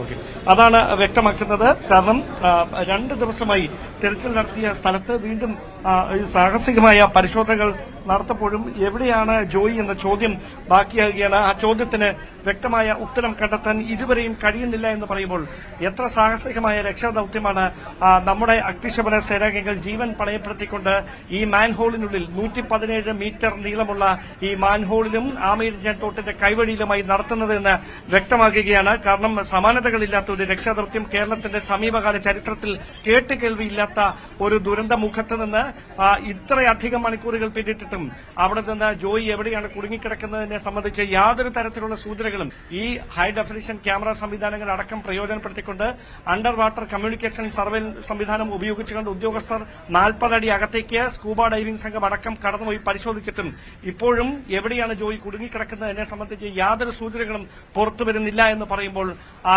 രക്ഷാദൌത്യം നിർണായകമായ ഒരു ഘട്ടത്തിൽ അതിദുഷ്കരമായ ഒരു ഘട്ടത്തിലേക്ക് കടക്കുകയാണ് എന്ന് വേണം ഉദ്യോഗസ്ഥരുടെ വാക്കുകളിൽ നിന്ന് വായിച്ചെടുക്കാൻ. യെസ്, ഡാൻ സൂചിപ്പിച്ചതുപോലെയാണ് സാഹചര്യം. അവിടുത്തെ സാഹചര്യം ഒന്നുകൂടി വിശദമാക്കാം. അതായത് ഇപ്പോൾ സംശയം തോന്നിയിടം ജോയിയെ കാണാതായ പ്രധാന റോഡിന് സമീപമുള്ള തമ്പാനൂരെ KSRTC ബസ് സ്റ്റാൻഡിന് സമീപമുള്ള ആമയിഴഞ്ചാൽ തോട് കനാലിലേക്ക് പ്രവേശിക്കുന്ന ഇടത്ത് വെച്ചാണ് കാണാതായത്. അവിടെ നിന്നും ഏകദേശം 10 മീറ്ററിനുള്ളിലാണ് ചില സംശയങ്ങൾ തോന്നിയത്. അത് റോബോട്ടിക് ക്യാമറയിൽ പതിഞ്ഞ ചില സംശയമാണ്. അതിൻ്റെ അടിസ്ഥാനത്തിൽ വീണ്ടും അവിടെ പലവട്ടം പരിശോധന നടത്തി 15 മീറ്ററോളം ഉള്ളിലേക്ക് കയറിയുള്ള തുടർച്ചയായ പരിശോധനയിലും സംശയകരമായ ഒന്നും അവിടെ നിന്ന് കണ്ടെത്താൻ കഴിഞ്ഞില്ല എന്നതാണ് അല്പസമയം മുമ്പ് ഫയർഫോഴ്സ് അധികൃതരും അവിടെ തിരച്ചിൽ നടത്തിയ സേനാംഗങ്ങൾ തന്നെ വ്യക്തമാക്കിയ കാര്യം. ഇനി വീണ്ടും പരിശോധന 5-ാം നമ്പർ പ്ലാറ്റ്ഫോമിലേക്ക് നീങ്ങുകയാണ്. അതായത് ഈ തുരങ്കം, റെയിൽവേയുടെ പ്ലാറ്റ്ഫോമുകൾക്കടിയിലൂടെ കടന്നു പോകുന്ന ആ തുരങ്കത്തിന്റെ 5-ാം നമ്പർ പ്ലാറ്റ്ഫോമിൽ നിന്നും വീണ്ടും പരിശോധന ഇങ്ങോട്ടേക്ക് ആരംഭിക്കുന്നു എന്നതാണ് സാഹചര്യം. ഇനി പരിശോധന ആ തരത്തിൽ തുടരുക. ഇനി പ്രതീക്ഷ വെക്കേണ്ടത് അവിടെയാണ്, ആ പരിശോധനയിൽ തന്നെയാണ്. ഈ ദൃശ്യത്തിൽ കാണുന്ന ഗ്രാഫിക്കൽ പ്രസന്റേഷനാണ് എന്താണ് ആ പ്രദേശത്തിന്റെ പ്രത്യേകത എന്നുള്ളതാണ്. തിരുവനന്തപുരത്തെ തിരക്കേറിയ സെൻട്രൽ റെയിൽവേ സ്റ്റേഷൻ, അതിന്റെ പ്ലാറ്റ്ഫോമുകൾക്ക് കുറുകെയാണ് ഈ കനാൽ കടന്നു പോകുന്നത്. ആ കനാലിനുള്ളിലാണ് പരിശോധന നടക്കുന്നത്. ഇന്നലെ പരിശോധന നടത്തിയ സ്ഥലം, ഒപ്പം ജോയിയെ കാണാതായ ഇടം ഒക്കെ കൃത്യമായി തന്നെ അതിൽ മാർക്ക് ചെയ്ത് 150 മീറ്ററോളം ദൈർഘ്യമുണ്ട് മൊത്തത്തിൽ ഈ കനാലിന്. ഇവിടെയാണ് ഇപ്പോൾ പരിശോധന. ഇതിൽ ഈ 5-ാം നമ്പർ പ്ലാറ്റ്ഫോം കേന്ദ്രീകരിച്ചാണ് ഇനി പരിശോധന നടക്കുന്നത്. അതായത് ഈ പ്ലാറ്റ്ഫോമുകളിൽ കടന്നു പോകുന്ന കനാലിന് ചില ഓപ്പൺ ഏരിയകളുണ്ട്, അവിടെ സ്ലാബിട്ടാണ് മറച്ചിരിക്കുന്നത്. ആ സ്ലാബ് മാറ്റി അവിടെ ഇറങ്ങിയാണ് ഈ പരിശോധന അവർ നടത്തുന്നത് എന്നതാണ്. അങ്ങേറ്റം ദുഷ്കരമായ സാഹചര്യത്തിലുള്ള പരിശോധനയിലാണ് അവർ ഇനി അങ്ങോട്ടേക്ക് പോകുന്നത്. എന്തായാലും ആ ദൗത്യം അവിടെ തുടരുന്നു, അതാണ് സാഹചര്യം.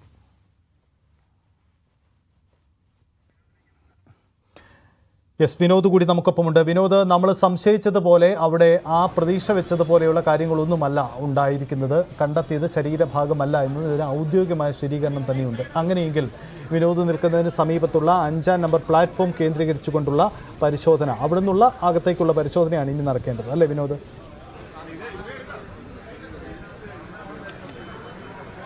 സൈത്ത്, അങ്ങനെ തന്നെയാണ്. 2 വശത്തു കൂടിയാണ്. 1-ാം നമ്പർ പ്ലാറ്റ്ഫോമിന് വശത്തും അതോടൊപ്പം തന്നെ 5-ാം നമ്പർ പ്ലാറ്റ്ഫോമിനടുത്തുമാണ് 2 സംഘങ്ങളായി തിരിഞ്ഞുള്ള പരിശോധന നടത്തുന്നത്. കൂടുതൽ സംവിധാനങ്ങളോടെ അകത്തേക്ക് കയറുന്നതിന് കൂടുതൽ ഈ ഓക്സിജൻ സംവിധാനങ്ങൾ ഉൾപ്പെടെ വെളിച്ച സംവിധാനങ്ങൾ ഉൾപ്പെടെയുള്ളവ ഒരുക്കിക്കൊണ്ടാണ് ഇപ്പോൾ ഈ സ്കൂബ ടീം അംഗങ്ങൾ തുടർന്നുള്ള തിരച്ചിലിന് പോകുന്നത്. നേരത്തെ പോയ സംഘങ്ങളിൽ പെട്ട ചിലർ തിരികെ കയറിയിരുന്നു. പുതിയ ആളുകൾ വീണ്ടും ഇതിനുള്ളിലേക്ക് പ്രവേശിക്കുകയാണ്. നേരത്തെ പറഞ്ഞതുപോലെ തന്നെ ഇതിന്റെ ഒരു ഘടന, ടണലിന്റെ ഘടന ഒരു പ്രധാനപ്പെട്ട കാര്യമാണ്. പല സ്ഥലങ്ങളിലും കർവുകളുണ്ട്. അവിടെ ഈ വളവുകൾ ആയതുകൊണ്ട് തന്നെ മാലിന്യം അടിഞ്ഞുകൂടുന്നു. തടിക്കഷ്ണങ്ങളുണ്ട്, കാലങ്ങളായി ഒഴുകി വന്ന വലിയ കല്ലുകളുണ്ട്. അവിടെ തങ്ങി നിൽക്കുന്ന മാലിന്യങ്ങൾ, അജൈവ മാലിന്യങ്ങൾ കാലങ്ങളായുള്ളത് ഈ ടണലിനുള്ളിൽ ഉണ്ട്. ഇങ്ങനെ ഒരു സംഭവം ഉണ്ടായതുകൊണ്ട് മാത്രമാണ് ഈ ടണലിൽ ഉള്ളിലേക്ക് കയറിയുള്ള ഒരു പരിശോധനയും അവിടുത്തെ മാലിന്യത്തിന്റെ അവസ്ഥയുമൊക്കെ മനസ്സിലാക്കുന്നത്, ആ മാലിന്യം നീക്കാനുള്ള ഒരു ശ്രമം നടക്കുന്നത്. ഇത് വർഷങ്ങളായി ഇങ്ങനെ ഇതിനുള്ളിലേക്ക് ആരും പ്രവേശിച്ചിരുന്നില്ല. ഈ മാലിന്യം ഇങ്ങനെ തന്നെ ഇതിനകത്ത് കുമിഞ്ഞുകൂടി കിടക്കുകയായിരുന്നു. പുറമേയുള്ള ചില ശുചീകരണ പ്രവർത്തനങ്ങൾ നടക്കുന്നത്. അതായത് നമ്മൾ ഈ ദൃശ്യങ്ങളിൽ കാണുന്ന സ്ഥലം, ഇത് തമ്പാനൂർ ബസ് സ്റ്റാൻഡിനടുത്തുള്ള ഈ തുറന്ന സ്ഥലമാണ്. അവിടെ വന്നടിയുന്ന മാലിന്യങ്ങൾ കോരി മാറ്റുക എന്നതാണ്. അതുപോലും കൃത്യമായി ചെയ്തിരുന്നില്ല എന്നതാണ്. ഇന്നലെയും ഇന്നുമായി JCBയുടെ സഹായത്തോടെ വല കെട്ടി ഇറക്കി ടൺ കണക്കിന് മാലിന്യമാണ് ഈ ഭാഗത്ത് നിന്ന് മാത്രം മാറ്റിയത്. അങ്ങനെയെങ്കിൽ ഇതിനകത്ത് 117 മീറ്റർ വരുന്ന ടണലിനുള്ളിൽ എത്രമാത്രം മാലിന്യമെന്ന് നമുക്ക് ചിന്തിക്കാവുന്നതേ ഉള്ളൂ. അതിനുള്ളിലെ രക്ഷാപ്രവർത്തനം അതീവ ദുഷ്കരമാണ്. അതുതന്നെയാണ് ഇന്നലെ 11 മണി മുതൽ ഇന്ന് ഈ സമയം വരെയും ഈ സേനാംഗങ്ങളെ സംബന്ധിച്ച് വെല്ലുവിളി ഉയർത്തുന്ന കാര്യം. ഇതിനകത്ത് അവരുടെ ജീവൻ കൂടി സംരക്ഷിക്കേണ്ടതുണ്ട്. അതിനുള്ള മുൻകരുതലുകൾ എടുക്കേണ്ടതുണ്ട്. അതെല്ലാം പൂർത്തീകരിച്ച് മാത്രമേ ഇത്രയും പ്രയാസമുള്ള ഒരു ടണലിനുള്ളിലൂടെ സഞ്ചരിച്ച് ജോയിക്ക് വേണ്ടിയുള്ള തിരച്ചിൽ പൂർത്തിയാക്കാൻ കഴിയൂ. നേരത്തെ ഒരു സംശയം തോന്നുന്ന ദൃശ്യം പുറത്തു വന്നിരുന്നു, മനുഷ്യന്റെ ശരീരഭാഗം എന്ന് തോന്നുന്ന തരത്തിലുള്ള ഒരു ദൃശ്യം. പക്ഷേ അത് അങ്ങനെയല്ല, ഒരു ചാക്ക് കെട്ടായിരുന്നു എന്ന് തിരച്ചിൽ നടത്തി മടങ്ങിയെത്തിയ ഉദ്യോഗസ്ഥർ വ്യക്തമാക്കി. 2 തവണയാണ് ഈ ദൃശ്യം കണ്ടതിനെ തുടർന്ന് അങ്ങനെ ഒരു സംശയത്തിന്റെ അടിസ്ഥാനത്തിൽ ആ ഭാഗത്തേക്ക് പോയി തിരച്ചിൽ നടത്തിയത്. ഏതാണ്ട് 10 മീറ്ററിനുള്ളിൽ ഈ ടണൽ തുടങ്ങി 10 മീറ്ററിനുള്ളിലാണ് ആ ദൃശ്യം കണ്ടത്. പക്ഷേ അവിടെ നിന്ന് സ്വാഭാവികമായി ഒന്നും കണ്ടെത്താൻ കഴിഞ്ഞില്ല. ഇനി പവർ ഹൌസ് റോഡിന്റെ ഭാഗത്തേക്ക്, അതായത് 5-ാം നമ്പർ പ്ലാറ്റ്ഫോമിൽ നിന്ന് പവർ ഹൌസ് റോഡിന്റെ ഭാഗത്തേക്കാണ് ആമയിഴഞ്ചാൻ തോട് നീളുന്നത്. ആ ഭാഗത്ത് ടണലിന്റെ പരിശോധന പൂർത്തിയാക്കേണ്ടതുണ്ട്. ഇനിയും ഏതാണ്ട് 60 മീറ്ററിൽ പരിശോധന പൂർത്തിയാക്കേണ്ടതുണ്ട്. MLA ആന്റണി രാജു പറഞ്ഞതനുസരിച്ചാണെങ്കിൽ, ഈ ഒഴുക്കിന്റെ ഗതി അനുസരിച്ചാണെങ്കിൽ ഇവിടെ നിന്ന് ഇത് പോകുന്നത് വഞ്ചിയൂർ ഭാഗത്തേക്കാണ്. വഞ്ചിയൂർ ഉപ്പിടാമൂട് ആ ഭാഗത്തുകൂടി കണ്ണമ്മൂല ഭാഗത്തൂടെ സഞ്ചരിച്ച് ഏറ്റവും ഒടുവിൽ ആക്കുളം കായലിന്റെ ഭാഗത്ത് ചെന്നിറങ്ങും. അവിടെ വേളിക്കായലാണ്. വേളിക്കായലും ആക്കുളം കായലും എന്ന് നമ്മൾ പറയുമെങ്കിലും വിനോദിലേക്ക് മടങ്ങി വരാം. ഒരു സുപ്രധാന വിവരം കൂടി, സ്ഥലപ്പേര് ഒരു സുപ്രധാന വിവരം കൂടി പ്രേക്ഷകരുമായി പങ്കുവയ്ക്കുന്നു. ആമയിഴഞ്ചാൻ തോടിലെ ഈ അപകടത്തിൽ മനുഷ്യാവകാശ കമ്മീഷൻ സ്വമേധയാ കേസെടുത്തു എന്ന പ്രധാനപ്പെട്ട വിവരം കൂടി പുറത്തു വരുന്നുണ്ട്. തലസ്ഥാനത്തെ മാലിന്യ കൂമ്പാരമായ ആമയിഴഞ്ചാൻ തോട് വൃത്തിയാക്കുന്നതിനിടയിൽ ഒരാൾ അപകടത്തിൽപ്പെട്ട സംഭവത്തിലാണ് സ്വമേധയാ കേസെടുത്തിരിക്കുന്നത്. തിരുവനന്തപുരം ജില്ലാ കളക്ടറും നഗരസഭാ സെക്രട്ടറിയും 7 ദിവസത്തിനകം റിപ്പോർട്ട് സമർപ്പിക്കണമെന്ന് കമ്മീഷൻ ആക്ടിംഗ് ചെയർപേഴ്സണും ജുഡീഷ്യൽ അംഗവുമായ K. ബൈജുനാഥാണ് കേസെടുത്തിരിക്കുന്നത്. ഇത് അങ്ങേയറ്റം അപകടകരമാണ്. റെയിൽവേയിലെ കരാർ ജീവനക്കാരനായ ജോയിക്കാണ് അപകടമുണ്ടായത്. യാതൊരു സുരക്ഷാ സജ്ജീകരണങ്ങളും ഇല്ലാതെയാണ് വൃത്തിയാക്കൽ നടന്നത് എന്ന കണ്ടെത്തൽ കമ്മീഷൻ നടത്തുന്നു. ഇതിന്റെ അടിസ്ഥാനത്തിലാണ് ഈ തരത്തിൽ കേസെടുത്തിരിക്കുന്നത്. ഒപ്പം റെയിൽവേയും കോർപ്പറേഷനും ഇക്കാര്യത്തിൽ തർക്കം നിലനിൽക്കുന്നു എന്ന കാര്യം കൂടി കമ്മീഷൻ ചൂണ്ടിക്കാട്ടുന്നു എന്ന കാര്യമുണ്ട്. മാലിന്യ കൂമ്പാരം, അതിനെതിരെയാണിപ്പോൾ സംസ്ഥാന മനുഷ്യാവകാശ കമ്മീഷന് നടപടി കൂടി ഉണ്ടാകുന്നത് എന്നതാണ്. തിരുവനന്തപുരത്തെ ജില്ലാ കളക്ടറും ഒപ്പം തന്നെ കളക്ടർ അടക്കം ഇക്കാര്യത്തിൽ വിശദീകരണം നടത്തണമെന്നതാണ് ആവശ്യപ്പെട്ടിരിക്കുന്നത്. നഗരസഭാ സെക്രട്ടറിയും ജില്ലാ കളക്ടറും 7 ദിവസത്തിനകം റിപ്പോർട്ട് സമർപ്പിക്കണമെന്നതാണ് ആവശ്യപ്പെട്ടിരിക്കുന്നത് എന്ന പ്രധാനപ്പെട്ട വാർത്ത കൂടി വരുന്നുണ്ട്. വിനോദിന് തുടരാം. വിനോദ്, ഇക്കാര്യത്തിൽ മനുഷ്യാവകാശ കമ്മീഷന്റെ കൂടി ഇടപെടൽ ഉണ്ടാവുകയാണ്.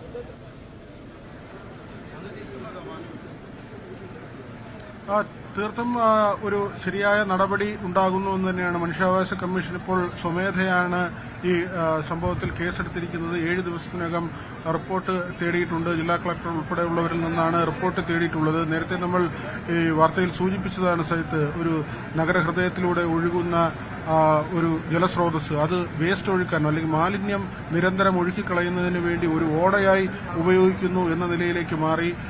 നേരത്തെയൊക്കെ നമ്മൾ ചർച്ച ചെയ്തതാണ്, പരിഷ്കൃത സമൂഹത്തിൽ ഏതെങ്കിലും ഒരു പുരോഗമനപരമായി മുന്നോട്ട് പോകുന്ന രാജ്യത്ത് ഇങ്ങനെ ഒരു ജലാശയം ഉണ്ടെങ്കിൽ, ഒരു ജലസ്രോതസ് ഉണ്ടെങ്കിൽ എങ്ങനെയായിരിക്കും അതിനെ പരിപാലിക്കുക എന്നത് ഏറ്റവും പ്രധാനപ്പെട്ട കാര്യമാണ്. ഇത് മഴവെള്ളം ഒഴുകുന്നു എന്നതിനപ്പുറത്തേക്ക് നഗരത്തിലെ മാലിന്യം മുഴുവൻ ഇതിലേക്ക് വന്നിറങ്ങുന്നു. ഇത് തിരുവനന്തപുരം നഗരസഭയുടെ നടപടികൾ ഇതിലുണ്ടാകേണ്ടതുണ്ട്, റെയിൽവേയുടെ നടപടികൾ ഉണ്ടാകേണ്ടതുണ്ട്, റെയിൽവേ പ്ലാറ്റ്ഫോമുകളിൽ എത്തുന്ന മാലിന്യങ്ങളുണ്ട്.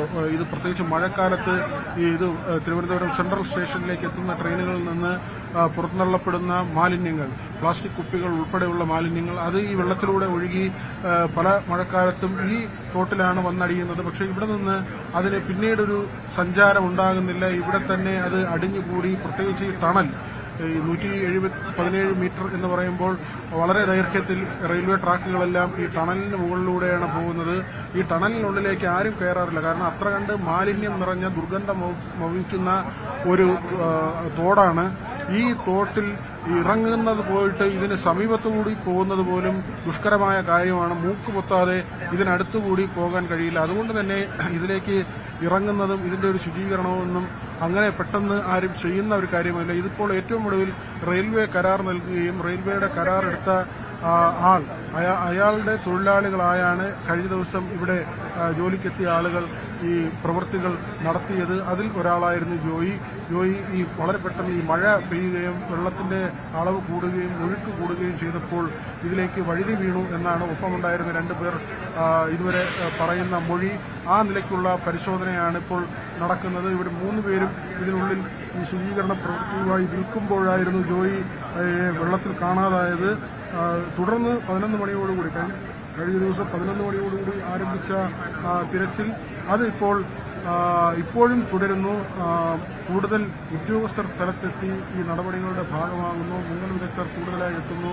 അവർ പരമാവധി സംവിധാനങ്ങൾ ഉപയോഗിച്ച് ഓക്സിജൻ സിലിണ്ടറുകളും മറ്റ് സംവിധാനങ്ങൾ, അവർക്ക് ഈ നീന്തി പോകുന്നതിനാവശ്യമായ ഉപകരണങ്ങൾ, ഇതെല്ലാം തന്നെ ഉപയോഗിച്ചുകൊണ്ടുള്ള ഒരു രക്ഷാദൌത്യം എന്ന നിലയ്ക്ക് തന്നെയാണ്. റോബോട്ട് ക്യാമറ ഉപയോഗിച്ചിരുന്നു. ഈ ക്യാമറ നമ്മൾ നേരത്തെ പറഞ്ഞതുപോലെ തന്നെ ഒരു സബ്മറൈൻ എന്ന നിലയ്ക്ക് പ്രവർത്തിക്കുന്ന ഒരു ക്യാമറയാണ്. വെള്ളത്തിനടിയിലും പുറത്തും ഒരുപോലെ സഞ്ചരിക്കുന്ന ഒരു ക്യാമറ തന്നെയാണ്.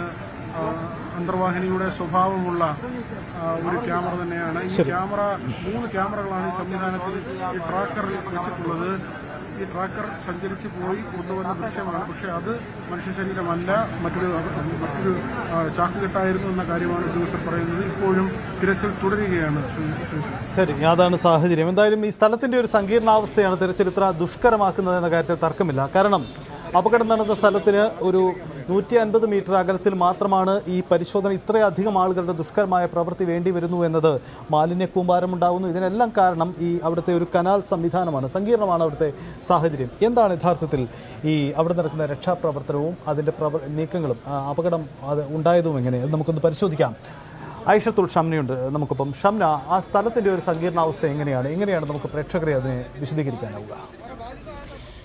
ഇതാണ് തമ്പാനൂർ KSRTC ബസ് സ്റ്റാൻഡും റെയിൽവേ സ്റ്റേഷനും. ഈ KSRTC ബസ് സ്റ്റാൻഡിന്റെ സമീപത്തു കൂടിയാണ് ഈ ആമയഴഞ്ചാൻ തോട് കടന്നു പോകുന്നത്. ഇവിടെ കോഫി ഹൗസ് ഉണ്ട്. ഇതിന് സമീപത്തു കൂടി കടന്നു പോകുന്ന 150 മീറ്റർ ആണ് ഈ ആമയഴഞ്ചാൻ തോടുള്ളത്.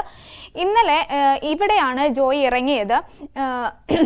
ഇവിടെയാണ് ജോയി ഇറങ്ങിയതും കാണാതായതും. അതിനുശേഷം ഇന്നലെ റെയിൽവേ സ്റ്റേഷന് പിൻവശത്തുള്ള ഈ മാൻഹോളിലാണ് ഇന്നലെ മുഴുവൻ തിരച്ചിൽ നടത്തിയത്. അതിനുശേഷം ജോയിയെ കണ്ടെത്താനായില്ല. അതിനുശേഷം ഇന്ന് റെയിൽവേ സ്റ്റേഷനിലെ 2-3 പ്ലാറ്റ്ഫോമുകൾക്കിടയിലാണ് ഇന്ന് പരിശോധന നടത്തിയത്. അതിനുശേഷം വീണ്ടും ജോയിയെ കണ്ടെത്താനായില്ല. ഇനി 5ാമത്തെ പ്ലാറ്റ്ഫോമിലാണ്, അവിടെയുള്ള മാൻഹോളിലാണ് ജോയിയെ കണ്ടെത്താനായി പരിശോധന വീണ്ടും നടക്കുന്നത്. ഇവിടെ 3-4 പ്ലാറ്റ്ഫോമുകൾക്കിടയിൽ ഇവിടെ പരിശോധന നടത്തി ശേഷം 5-ൽ ഇന്ന് പരിശോധന ഇനി നടത്താൻ ഇരിക്കുന്നു. എന്തായാലും ഈ 150 മീറ്റർ കടന്നു പോകുന്നത് റെയിൽവേ സ്റ്റേഷന്റെ ഉൾവശത്തു കൂടി കടന്നു പോകുന്നതിനാൽ തന്നെ ഇവിടെ ഒരുപാട് കർവുകളും സങ്കീർണമായ ഒരു തോടാണ്. അതുകൊണ്ട് തന്നെയാണ് രക്ഷാപ്രവർത്തനം ഇത്രയും ദുഷ്കരമാവുന്നതും. യെസ്, അതാണ് ദുഷ്കരമാവുന്ന രക്ഷാപ്രവർത്തനം അങ്ങനെയാവുന്നതിൻ്റെ കാരണം ആ സ്ഥലത്തിൻ്റെ ഒരു പ്രത്യേകത കൊണ്ടുകൂടിയാണ്. അതാണ് ഷംന വിശദീകരിച്ച കാര്യം. ആ തരത്തിലാണ് സ്ഥലത്തിൻ്റെ ഒരു പ്രത്യേകത അവിടെ നിലനിൽക്കുന്നത്. ദുഷ്കരമായ പ്രവൃത്തി നടക്കുന്നതിൻ്റെ കാര്യവും അങ്ങനെയാണ്. രക്ഷാപ്രവർത്തനം അതൊരു അനിശ്ചിതത്വത്തിലേക്ക് നീങ്ങുന്ന സാഹചര്യമാണുള്ളത്. കാരണം മാലിന്യ കൂമ്പാരമാണ് ഈ രക്ഷാപ്രവർത്തനത്തിന് വെല്ലുവിളി ഉയർത്തുന്നത്. അതുകൊണ്ട് തന്നെയാണ് രക്ഷാപ്രവർത്തനം ഇങ്ങനെ നീങ്ങുന്നത്. അവിടെ ഇടപെടുന്ന ആരോഗ്യ പ്രവർത്തകർക്ക് ദൗത്യ സംഘാംഗങ്ങൾക്ക് ആരോഗ്യ സുരക്ഷ ഉറപ്പാക്കലും നമ്മുടെ കൂടി ദൗത്യമാണ്. അതിനുവേണ്ടിയുള്ള ഇടപെടൽ കൂടി ആരോഗ്യവകുപ്പ് അവിടെ നടത്തിയിട്ടുണ്ട്. ഡോക്സിസൈക്ലിൻ പോലെയുള്ള എലിപ്പനി പ്രതിരോധ ഗുളികകളൊക്കെ കഴിച്ച ശേഷം, മരുന്ന് കൊടുത്തതിന് ശേഷം മാത്രമേ ആളുകൾ അവിടെ രക്ഷാപ്രവർത്തനം ഇറങ്ങുന്നു എന്ന് ഉറപ്പുവരുത്താൻ ആരോഗ്യവകുപ്പ് കൂടി ശ്രദ്ധിച്ചിട്ടുണ്ട്. ഡോക്ടർമാരടങ്ങിയ സംഘത്തെ അവിടെ നിയോഗിച്ചിട്ടുമുണ്ട്. കാരണം വേണ്ടത്ര സുരക്ഷ കൊടുക്കുക, വേണമെങ്കിൽ ആംബുലൻസ് സംവിധാനങ്ങളടക്കെ അവിടെ സജ്ജീകരിച്ചിട്ടുമുണ്ട്. അങ്ങനെ കേരളം കാത്തിരിക്കുകയാണ് ഈ രക്ഷാപ്രവർത്തനത്തിന് വേണ്ടി. കേരളം ഒരേ മനസ്സോടെ ഈ രക്ഷാപ്രവർത്തനം നടത്തുകയാണ്. വിവാദങ്ങൾ പലതുണ്ടാവുന്നുണ്ട്. ആരാണ് ഇതിന് ഇടവെച്ചത്, ആരുടെ പ്രവർത്തനമാണ് ഇതിന് കാരണമായത് എന്നൊക്കെ വിവാദങ്ങളുണ്ട്. പക്ഷേ അതിനുമപ്പുറം ഇക്കാര്യത്തിൽ ഈ പരിശോധനയിൽ നമുക്കൊരു വ്യക്തത വരുത്തണം. അതിനുശേഷം തന്നെ വിവാദങ്ങൾ പലതുകൂടി നമുക്ക് പരിശോധിക്കാം, ചർച്ച ചെയ്യാം. എന്തായാലും മനുഷ്യാവകാശ കമ്മീഷൻ ഇക്കാര്യത്തിൽ കേസെടുത്തിട്ടുണ്ട്. കാരണം ഇത്ര ഗുരുതരമായ തലസ്ഥാനത്ത് ഭരണസിരാകേന്ദ്രമായ സെക്രട്ടേറിയറ്റിൻ്റെ വെളിപ്പാട് അകലെയുള്ള ഇത്തരമൊരു ഇടത്ത് ഇങ്ങനെയൊരു ദുരന്തമുണ്ടായപ്പോൾ അതിന് അധികൃതർ തന്നെ ഉത്തരം പറയണം.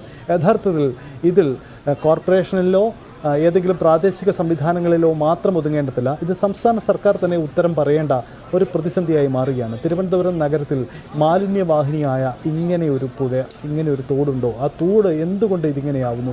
എന്തുകൊണ്ട് ഇതിന് പരിഹാരമുണ്ടാക്കാൻ കഴിയുന്നില്ല? ഓപ്പറേഷൻ അനന്ത് പോലെയുള്ള ഇടപാടുകൾ പലതവണയുണ്ടായി. പക്ഷേ അതൊക്കെ അട്ടിമറിക്കപ്പെട്ടതാണോ ഇത്തരം അവസ്ഥയുണ്ടാക്കിയെന്ന ചോദ്യമാണ്.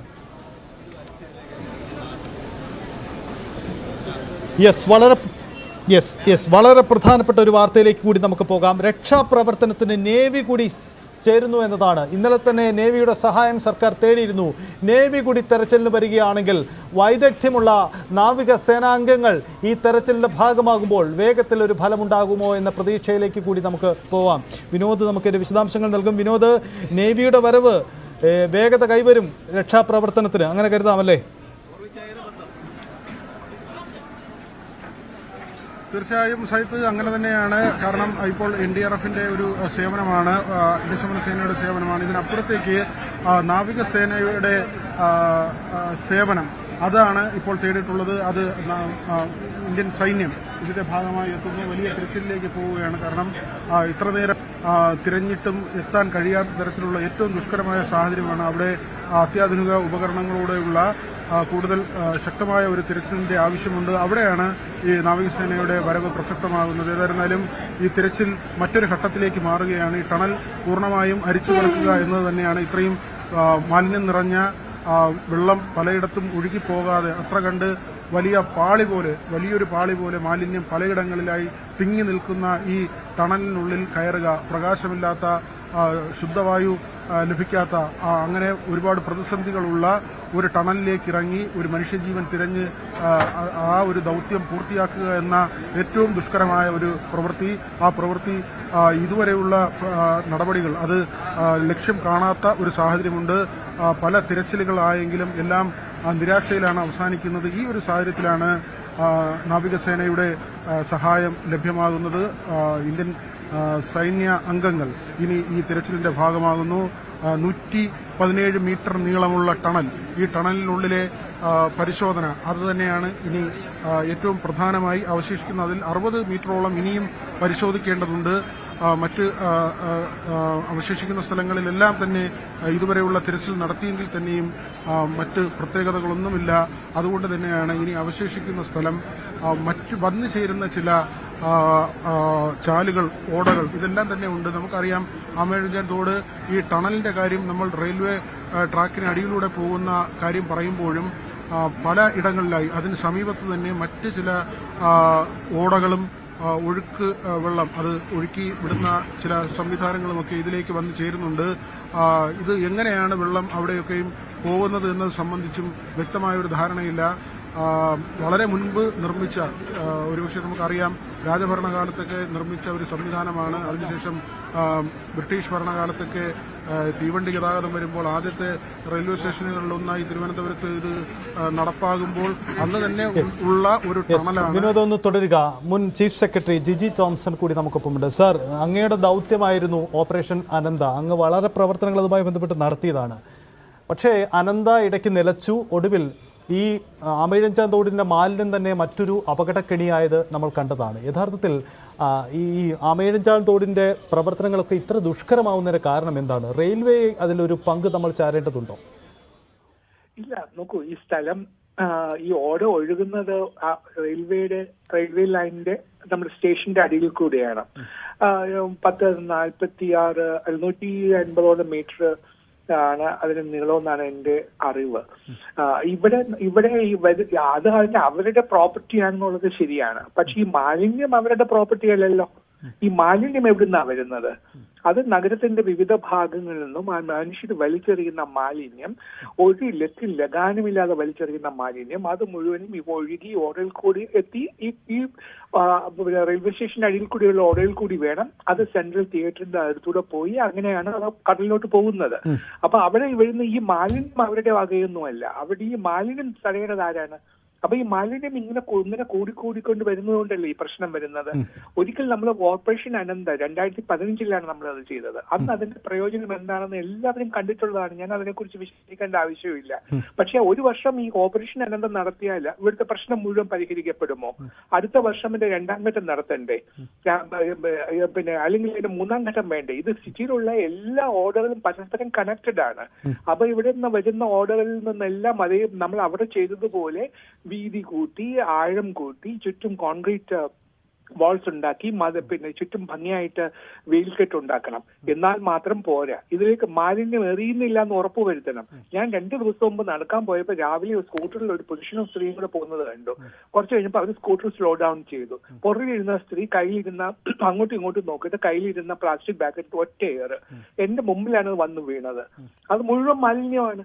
ഇത് നമ്മുടെ കൺമുമ്പിൽ നടക്കുന്ന കാര്യമാണ്. ഇവർക്കെതിരെ നമ്മൾ എന്തെങ്കിലും നടപടി കൈക്കൊള്ളുന്നുണ്ടോ?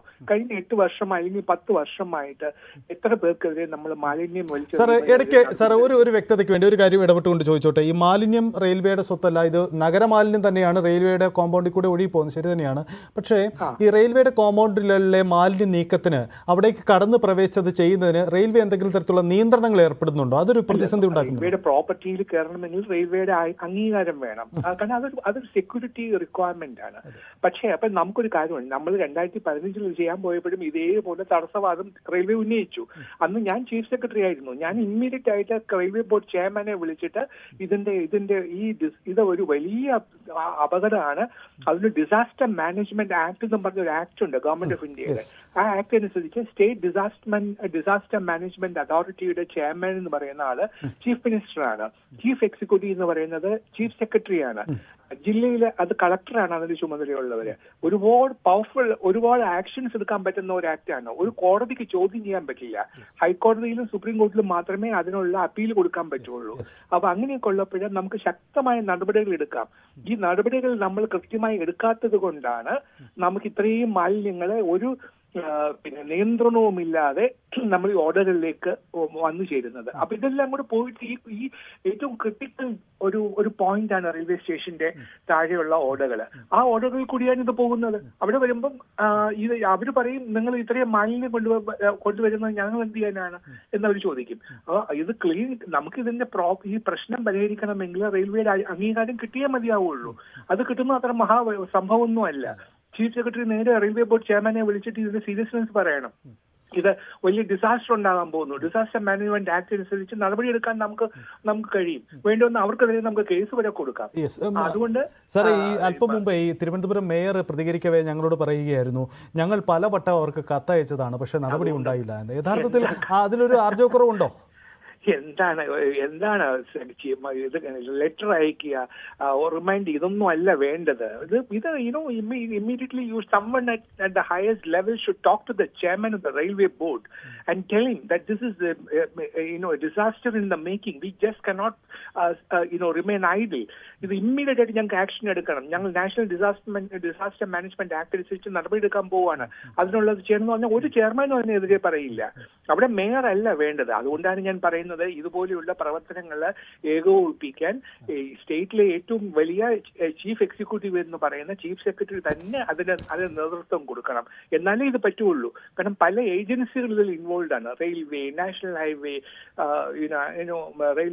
PWD, roads, irrigation, Kerala water authority, Kerala electricity board, Trivandrum development authority, Trivandrum corporation, ഈ ഏജൻസികളെ എല്ലാവരെയും നമുക്ക് ഏകോപിച്ചു കൊണ്ടുപോകാൻ ആരെ കൊണ്ട് സാധിക്കും? It has to be only by the chief secretary. അല്ലാതെ വേറൊരാൾക്ക് പറ്റില്ല. ഏതെങ്കിലും ഒരു ഡിപ്പാർട്ട്മെന്റ് മേധാവി ആണെങ്കിൽ ആ ഡിപ്പാർട്ട്മെന്റിന്റെ മീതെ മാത്രമല്ലേ അദ്ദേഹത്തിന് അധികാരമുള്ളൂ. മറ്റൊരാളുടെ അടുത്ത് പറഞ്ഞാൽ അവർ പോയി പണി നോക്കുന്നു പറയും. അപ്പൊ അതുകൊണ്ട് അതൊക്കെ ചെയ്യാൻ വേണ്ടിയിട്ട് നമ്മൾ ഹയസ്റ്റ് ലെവലിൽ ഇത് ഉണ്ടാവണം.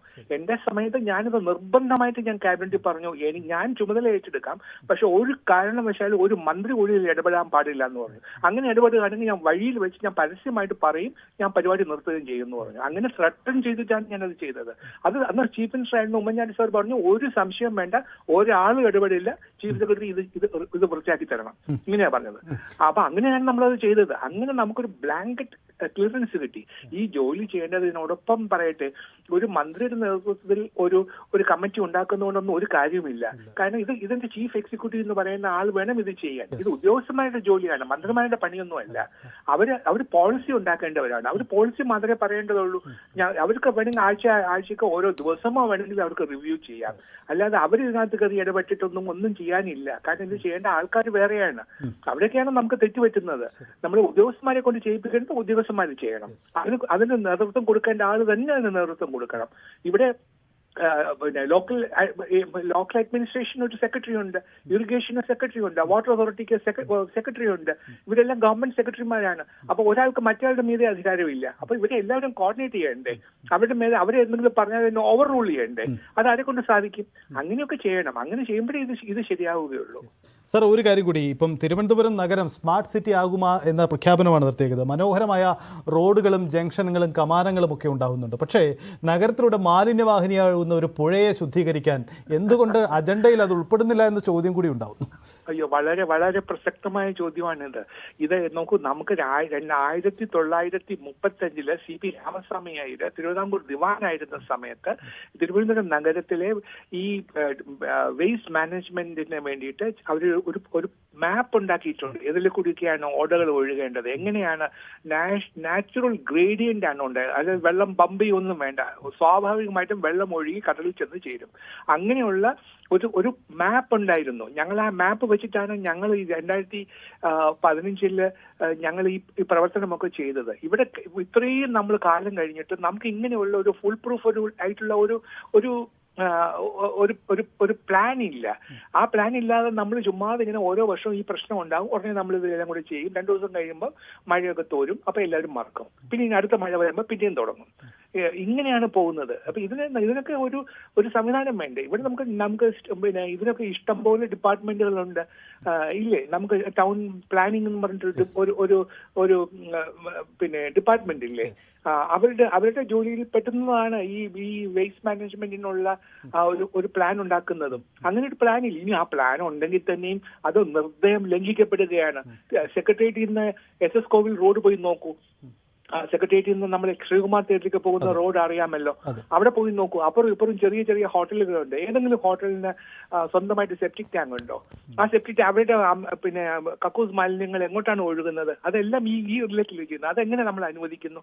ഇത് ഇന്ന് നമ്മുടെ തിരുവനന്തപുരത്തും മറ്റ് പ്രാന്തപ്രദേശങ്ങളിലും പടർന്നുകൊണ്ടിരിക്കുന്ന കോളറ അതുപോലെയുള്ള പകർച്ചവ്യാധികൾക്കുള്ള അടിസ്ഥാന കാരണം ഈ മാലിന്യങ്ങൾ ഇങ്ങനെ കൂട്ടം കൂടുന്നതാണ്. അപ്പൊ അതിന് വേണ്ടേ ഫസ്റ്റ് പ്രയോറിറ്റി കൊടുക്കേണ്ടത്? അതല്ലേ മാറ്റേണ്ടത്? അത് മാറ്റാതെ നമ്മൾ വേറെ എന്ത് പറഞ്ഞിട്ട് എന്ത് കാര്യമാണുള്ളത്? യെസ്, എന്തായാലും വളരെ നന്ദി സാർ ഇത്തരം കാര്യങ്ങൾ വിശദീകരിച്ചത്. എന്തായാലും പരിഷ്കൃത സമൂഹത്തിന് നാണക്കേടാവുന്ന കാഴ്ചകളാണ് ഈ മാലിന്യ കൂമ്പാരത്തിനിടയിൽ നിന്ന് ഇത് ചെയ്യേണ്ടി വരുമ്പോൾ ഉണ്ടാകുന്നത്. ഇതിനിടയിലാണ് ഒരു രക്ഷാപ്രവർത്തനം അവിടെ നടക്കുന്നു എന്ന സാഹചര്യം കൂടിയുള്ളത്. എന്തായാലും പ്രതീക്ഷയോടെ നമ്മൾ കാത്തു നിൽക്കുകയാണ്.